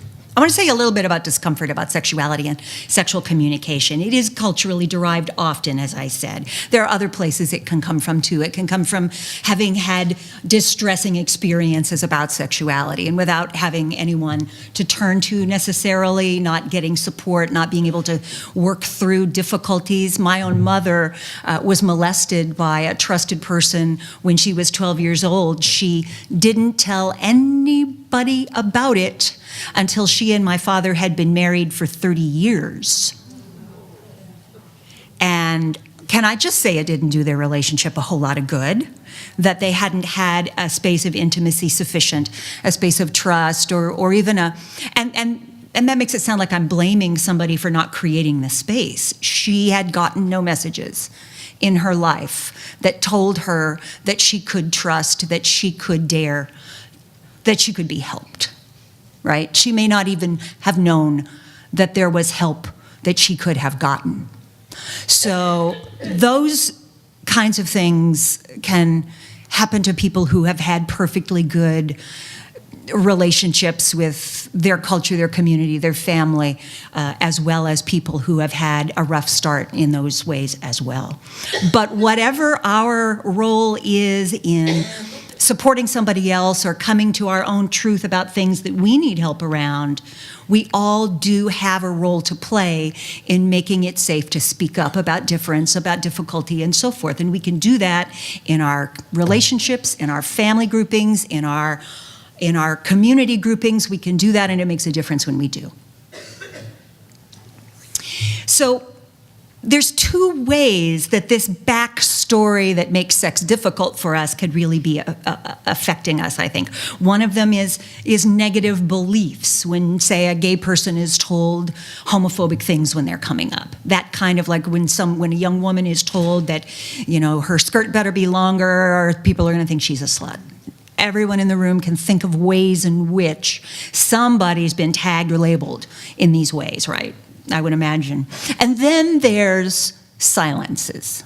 Then there's the absence of any positive discourse or communication about the possibilities that you will go forward in life to discover as far as your own desire for love and sex and intimacy are concerned.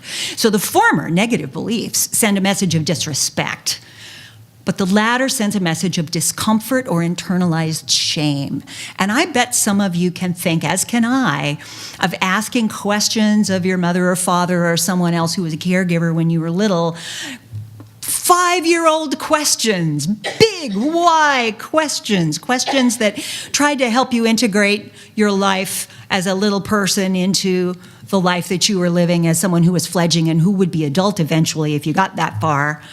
And even if the person who won't tell you the answer to a question doesn't feel shame as far as they can tell, they may be sending a message nevertheless. They're sending a message of, we don't talk about these things. They're sending the message that my mother got, that she couldn't trust her intimate partner with the information about the life that she had lived. It sends the message to adult kids that we're not going to talk about this even when the time comes to talk about end of life or caregiving issues. So there's no time like the present to start thinking about what are your values and wishes around the set of issues we've talked about around dementia, about end of life residential care, those kinds of things. What are your values as far as those things are concerned? Consider talking about it at brunch the next time you get together with your family. They'll look at you with huge eyes, but you need, if you have any thoughts about this that are your own thoughts and preferences, you need to start talking about them while they're paying attention to what you're saying. All right. I was so impressed by the movement is life. I want to talk about intimacy, sexual intimacy. I want to break it down a little bit more about friction, a little bit more about movement. I want to break intimacy down in some of the same ways that Dr. Shapira did. Emotional closeness and connection. That's surely a form of intimacy. When we say that intimacy is so important and we mention our pets, we're not having a conversation about intimacy with our pets. That's not the conversation we're having. We're talking about, I knew a sex surrogate one time who his job was to have healing sex with people who needed it under the aegis of a therapist, of a sex therapist who would keep track of what they all did and see how it was helping the client. And his name was Stephen Brown. He was a brilliant man, and he said to me once, if human beings got the kind of touch that animals get who choose to live with us in our homes when we reach out and pet them, if we just got petted like that, we would be so much healthier as a people. That level of just pet somebody's hand or forearm, make sure they want you to. One of the things that I really want to make sure everybody understands is that regardless of how much we need touch and intimacy, there are going to be situations when we don't want touch right now. So, check in. Intimacy, touch and skin and muscle sensation. So stroking as well as grasping, holding, hugging. Those are sensations that for many people feel enormously valuable. Some people don't like light touch. Did you know that? Some people with fibromyalgia can't handle it. Some people just don't prefer it. I had a partner once for whom it was ticklish and he hated it if you just stroked him like the cat that I was just mentioning. No, he wanted to be grabbed onto. So, if you bruise easily, make sure that everyone around you knows that it was good touch, not bad touch. Some of us bruise more easily as we go. I realize that. Intimacy, erotic feeling and arousal, erotic yearning, erotic desire, the things that the physical feelings that might come up when we fantasize or when we dream about that great time that we had when we were 15 or 20 or however old we were when we had that experience.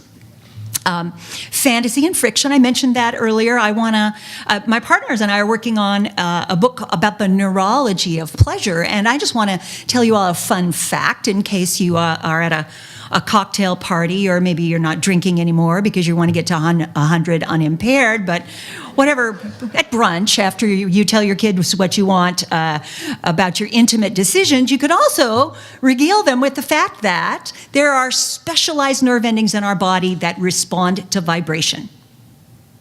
Well, who knew? That explains vibrators right there, doesn't it? It's not just a strange, wonderful tool of the feminist sex revolution. Good vibrations, we always sort of thought it was that too, but there's lots going on. Also, if you are not identified as a female and you're like, those are for gals, you have the same nerve endings in the head of your penis that we have in our clitorises, or that somebody of a gender different identity might have in whatever they call that part that they got. And those nerves are there regardless of your gender role, or your gender identity. So just in case you wanted to find a new sensation that you haven't tried before, there's one of them. Oh, and intimacy can also be related to orgasm. It's not the same thing as orgasm, of course. Orgasm with intimacy can feel awesome. Intimacy with orgasm can too. But these are all constituent parts of intimacy in my mind. You can experience them all together, as in partner sex that is intimately connected, and which, of course, not all partner sex is. Or separately, you can pull out the fantasy and friction and use them during masturbation. And of course, one of the ways that people can get intimate touch in their lives, regardless of the deal that they have cut with their caregiver, consent, is solo pleasuring, is masturbation. And not everyone, as Dr. Kinsey pointed out in the mid-20th century, not everyone masturbates, but almost everyone does. And some people say they don't, and they really do. You don't need to tell me whether you masturbate or not, or even anyone if you don't want to. But I would remind people that solo touch, whether you focus it on that small amount of acreage with the nerve endings between your legs, or whether it is sensual touch self-delivered, is not chopped liver. And some of you like chopped liver. Where do we even get that phrase anyway? Chopped liver's delightful. Masturbation. I went to speak in China 20-some years ago, and we had a translator there, and I had to shut up every so often. It was difficult for me to do, as you can probably imagine, having gotten to know me now. But I had to shut up. They would translate, and then we had a translator if there was anything interesting that they had translated it to that might have been something that we wanted to correct an assumption about, or something like that, or say more about, they would tell us. And it turns out that how masturbation got translated was as the phrase self-comfort. And I don't know if any of you have ever heard such a positive definition of masturbation as that. It doesn't even focus it in on sexual desire, does it? Although plenty of people think in terms of sexual desire when they think about orgasm-seeking behavior. It's also just good for you in terms of your brain chemistry, in terms of your blood flow. Blood flow this is another reason why the exercise philosophy of Dr. Bortz and what we're talking about specific sexual acts is relevant, is that blood flow is part of how sexual arousal works. And if your blood flow is impaired in any way, it could make it more difficult for you to get as sexually aroused as perhaps you once did, or as you might get. One of the things that I find to be an extremely important predictor as far as whether a menopausal or middle-aged woman is going to have sexual issues, sexual dysfunctions along with going through the change is how sedentary is she while she's going through it. If she's not very sedentary, often there is very little sexual effect, except when a couple, 3 years down the pike after her last period and she looks up and says, I don't have to worry about getting pregnant anymore, let's party. Sometimes that does happen, and other women are like, oh, no. So try not to be sedentary, and tell your young people in your lives not to do that either. Those little devils are sitting at their desks writing code all day long, aren't they? And I'm sure it's really great for moving society along, but what's really important is that they get a chance to move their bodies and get their blood flowing from time to time.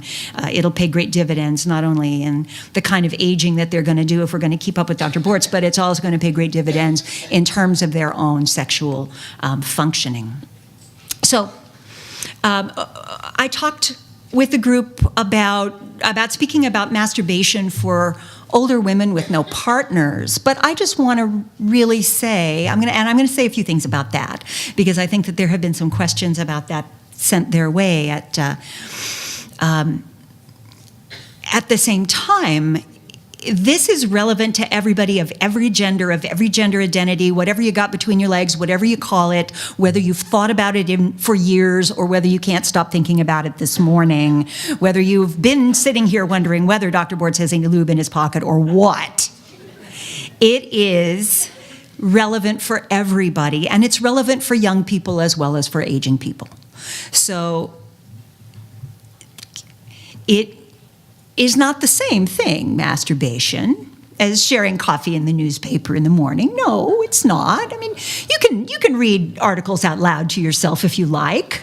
I had a girlfriend once who used to masturbate reading the New York Times, and I just have to say, I tried it once, and I don't think I got the same thing out of it that she did. She was a font of inspiration to me, I'll tell you that much. But people of all ages, partnered or not, may masturbate. It is self-comfort. It is self-care. There are ways to do it, including sex toys, but you don't need sex toys. You can use hands. Some people have made special friends with their shower massager. If you have a vagina, don't run the shower water right up your vagina. That's not a good idea. But externally on the clitoris is homologous to the penis. Sensations of stroking, touch, motion tend to feel good to both of those organs, particularly if there's lubricant in the room. And of course, some people think about using dildos or vibrating sex toys for dilation purposes, vaginal dilation in particular. We had some, if you don't use it, you might lose it sentiments given to us already.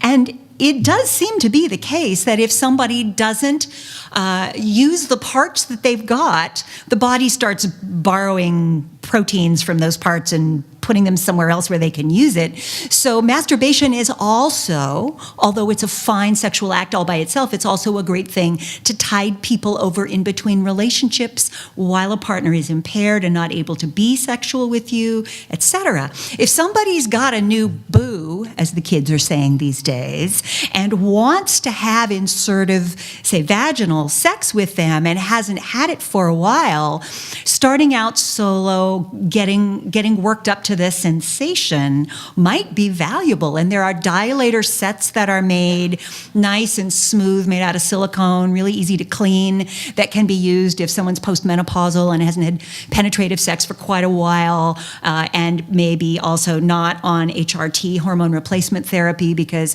someone who chooses not to hormone replace may find that their vaginal lining is thinner and more friable, more sensitive, may have pain more readily.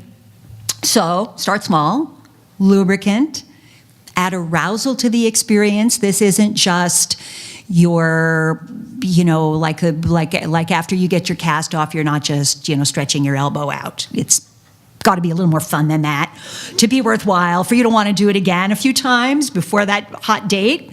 My mother went to a nursing home where there was a woman named Lulu Bell. I don't know if any of you knew Lulu Bell. This was in Eugene, Oregon, so maybe not. But all the other women in the nursing home were like, Lulu Bell keeps going to the coast with a different man every month. Going to the coast meant you got a motel. Yeah.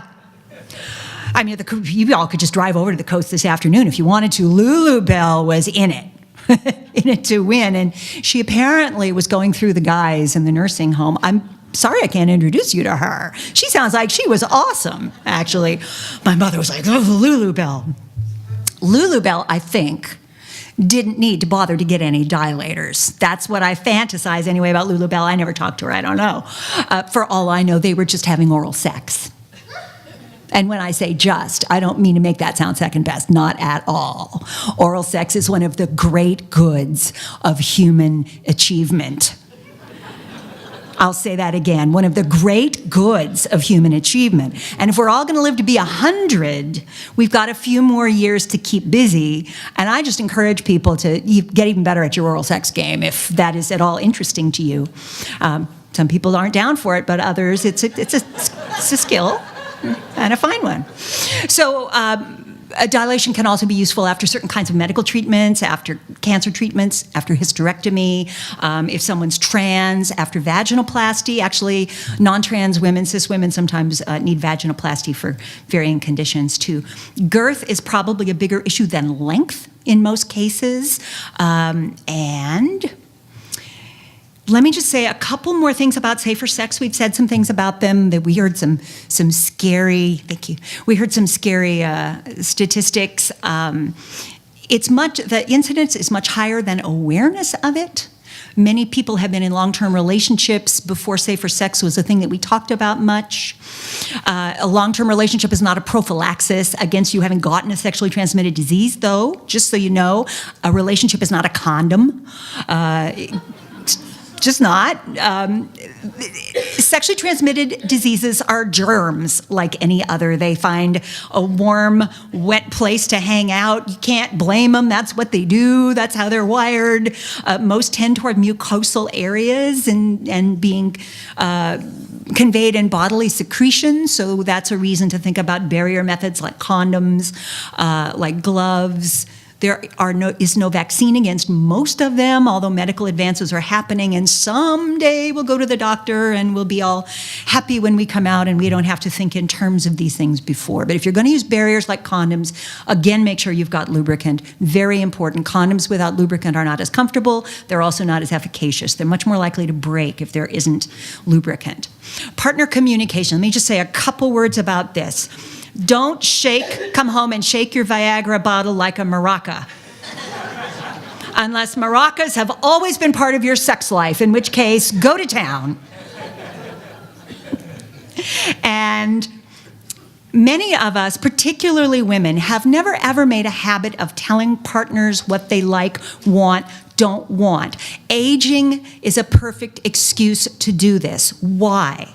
Because regardless of whether you've said a single thing to your person over time about what you like, don't like, are you orgasming, what gets you turned on, regardless, your body is changing and your relationship with arousal is likely to change, at least somewhat, as you age. So it's an open door to start talking, even if you've never talked in the past. The other thing I want to say about this before I step off the stage is if you have found that you have changes in your ability to get aroused or orgasm, get erect, etc., talk to your doctor about it and ask if there is any medications that they have prescribed you that have sexual side effects.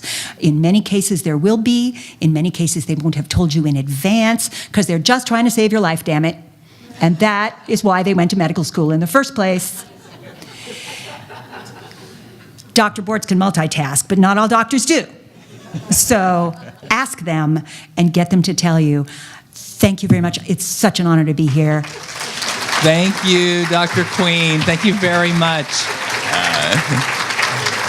We have just a few minutes for questions. Please, if you have one, jot it down on the index cards. It helps us make sure that we can get the most questions and thoughts for the audience. Aaron and Marin are deploying right now. I have a question about sort of how, in our life as we age, as we get older, as we experience things and perhaps become wise, we can become more introspective. And I'd like to hear your thoughts on how that plays into sexuality. Well, I absolutely agree that know thyself is an extraordinarily important precept. It's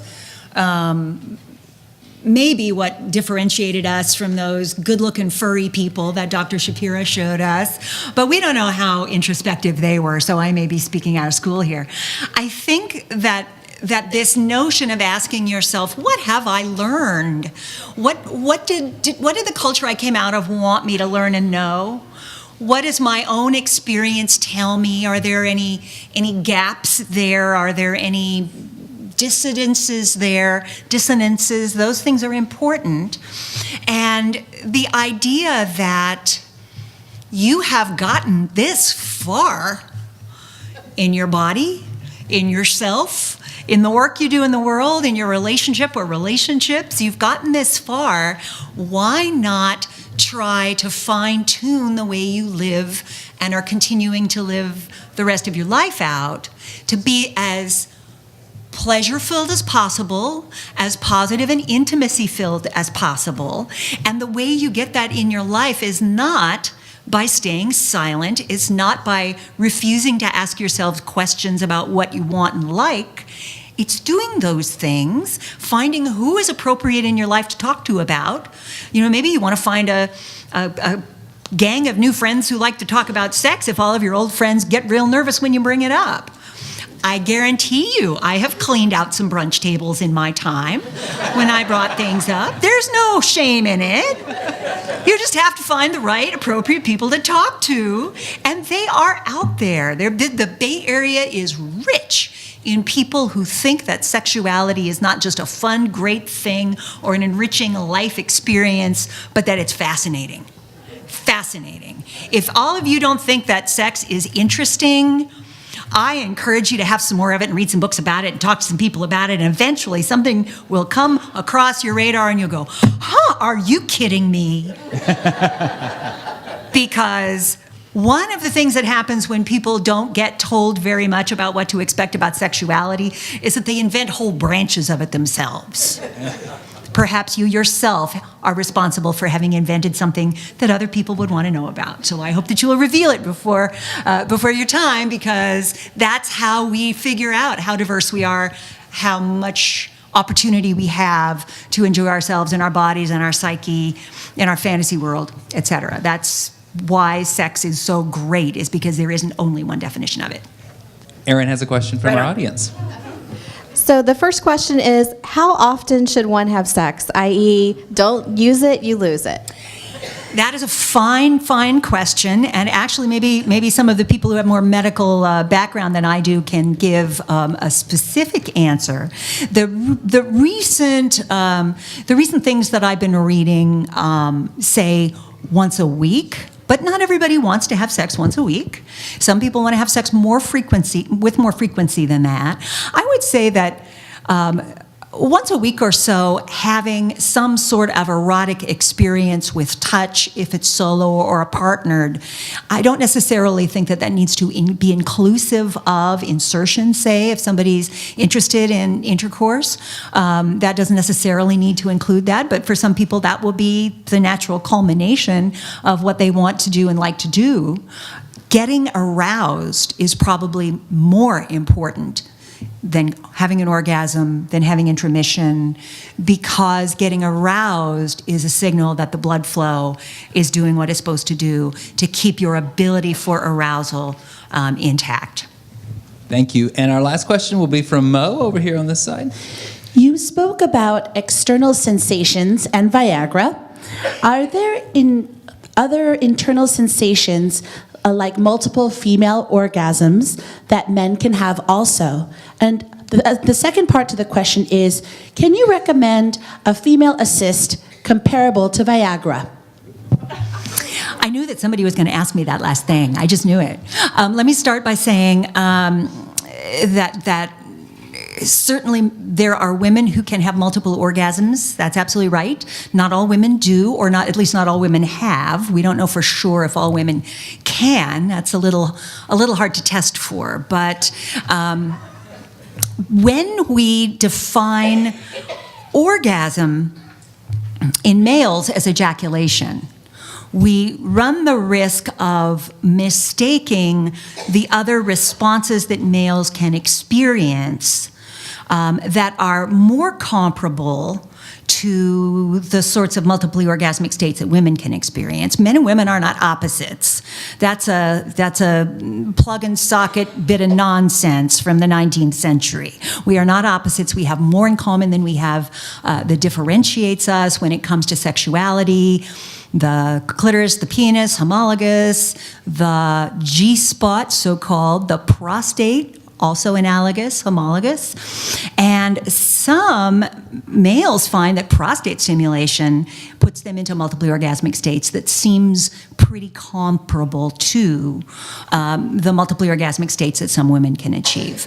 I would suggest, if anyone is interested in this, lubricant. And there are some terrific sex toys designed by a medical doctor called Aneros devices. They're designed to be prostate stimulators for guys who are worried about prostate hypertrophy and things like that.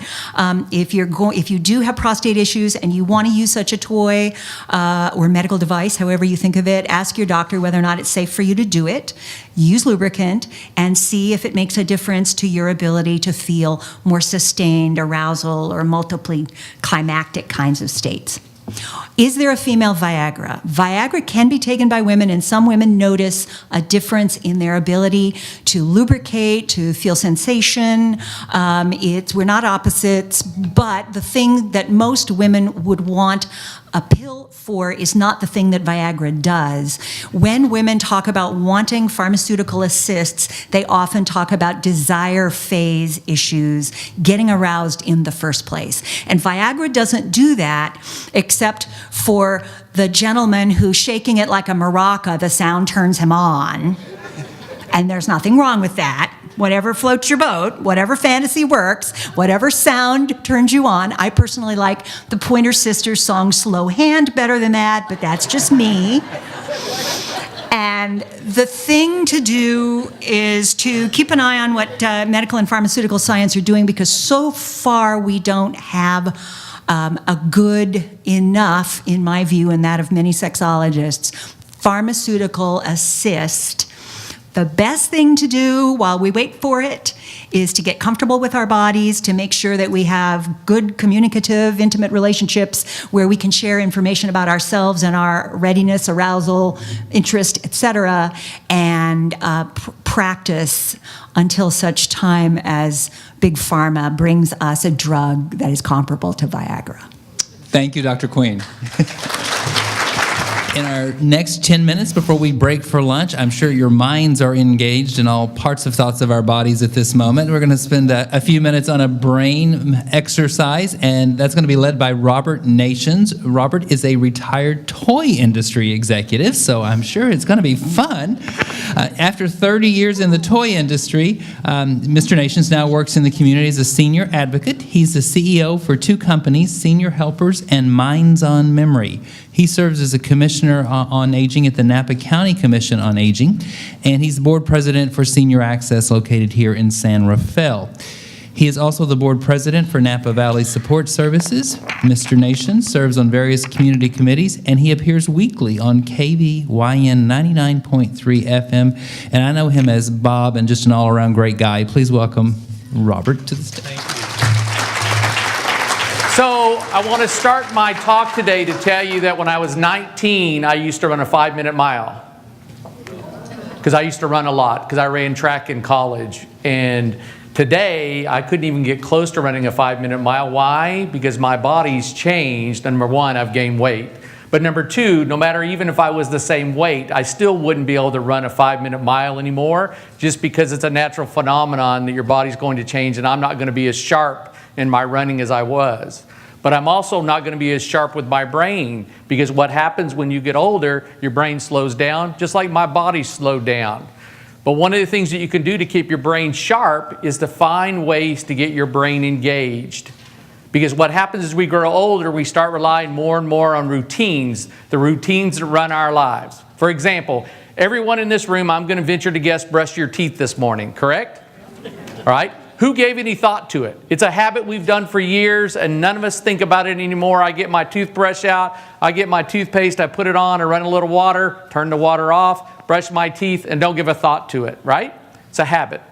My first tip to you on a brain exercise that you can do every single day or periodically is to use your non-dominant hand to brush your teeth. Okay? Now you have to be careful, because when you're doing that, at least for me with my left hand, because I'm not very good with my left hand, is I get toothpaste all over my face. And I also can poke myself in the eye if I'm not careful. The other ways you can use your non-dominant hand to practice brain exercise is to write with your other hand. Writing my name, Bob, is really simple with my right hand. I don't think about it at all. But the minute I put that pen in my left hand, I have to really stop and think how to make a B, how to make an O, how to make it. And every time I engage my brain, I'm actually exercising my brain. My third tip on using brain exercise that all of you can do anytime you want, and that is to read out loud. My doctor friends tell me that if you did a PET scan after reading out loud for 10 minutes, your whole brain would be engaged. Why? Because when you read to yourself, you don't read every word. What you do is you read to get the gist of what you're reading, and you read through it. But guess what? If you read out loud, it would sound really silly if you read every third word. So subconsciously, your brain completely engages when you read out loud, and all of a sudden you're trying to pronounce every single word and make sense of what you're talking about. Okay? The other thing, and the number one thing that you can actually do for brain exercise is to exercise your body. Dr. Bortz talked about it this morning. That's the number one thing you can do. When I go shopping on Sundays, how I get my exercise in on Sunday mornings is I go shopping for the family, and I live in Napa, and I'm lucky because in Napa, I have a Whole Foods, a Trader Joe's, and a Target all in the same parking lot. I never move my car, because what I do is I go into Trader Joe's, I buy my things, I take them to the car, I take the shopping cart back, I go to Whole Foods, I practice the same thing, I go to Target, and what have I done? I've exercised, because I haven't even thought about it. I've increased my steps simply by going by simply going shopping. So the number one thing you can do is exercise your body. The number two thing you can do, and this is going to get to my little brain game, is eat a healthy lifestyle. Eat healthy. You've been hearing that all your life, but I wonder if everyone's heard the fact that colors are a significant part of eating a healthy lifestyle. Anybody heard that before? Yes. Why is color so important to a healthy lifestyle? The colors that you eat represent different nutritions that your body needs, and you need to eat a rainbow of colors every time you eat. So my brain game that we're all going to try and do here together is what I call the ABC game. Normally what I would do is ask you to take a piece of paper and write down all the letters of the alphabet down one side, and then I would pick a subject and use that subject. I would ask you to name something of that subject with every letter of the alphabet. Today I'm going to turn it into, I'm going to ask you to think about real quickly, because I'm going to go around the room, think about a vegetable or a fruit. All the colors of the rainbow, right? A vegetable or a fruit that goes with every single letter of the alphabet. Okay, you ready? Okay, what would be a good A? Apple. Apple. What would be a good B? Banana. What about a good C? Okay, all right, D. Everybody can say it, go. What? A D? All right, dates, yep. How about this table for E? Eggplant, there you go. How about E on this table? Huh? Endive, yeah. How about this table for F? Huh? Fig, all right. How about G back here? Grapes. How about H? No, GH, yep. Horseradish. Horseradish. How about I here? Ice cream? Anybody else got an I? Iceberg lettuce, there you go. How about J here? Jalapeno, jicama. How about K back here? Kale. That's a great one. How about L back in the back? Lemons. Lemons. M. Mango. N all the way in the back? What's that? Nectarine. How about O over here? All right. P. Pear. Q all the way back in front of the camera. Quince. That's the E. That's the one that usually is the common one. All right. How about this next table for R? Radish. How about S in the back? Strawberry. Yes, they're coming out really good these days. T. Turnips. Tomatoes. How about U? The only one I know of is ugly fruit. All right, UV. How about V right here? Anybody got a V? A fruit or a vegetable that represents the V? Vegetables. There, that's good. All right, how about W all the way in the back? Watermelon. All right, W, X. How about X? Can you guys have an X? Anybody got an X? Nobody got an X? All right, how about Y? Yellow squash. And Z? Zucchini. All right. So the point of that is exercise your body, eat the colors of the rainbow. Third thing that I have for you is play a game or find a way to challenge yourself. I've already talked about the fact that you've got to get your brain engaged.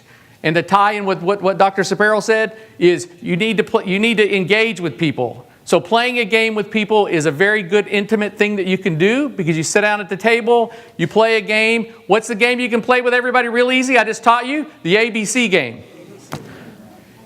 Just have them take out a piece of paper, make all the letters of the alphabet, pick a subject. It could be the states, country, vegetables and fruit, automobiles. There's lots of subjects you can do with your ABC game.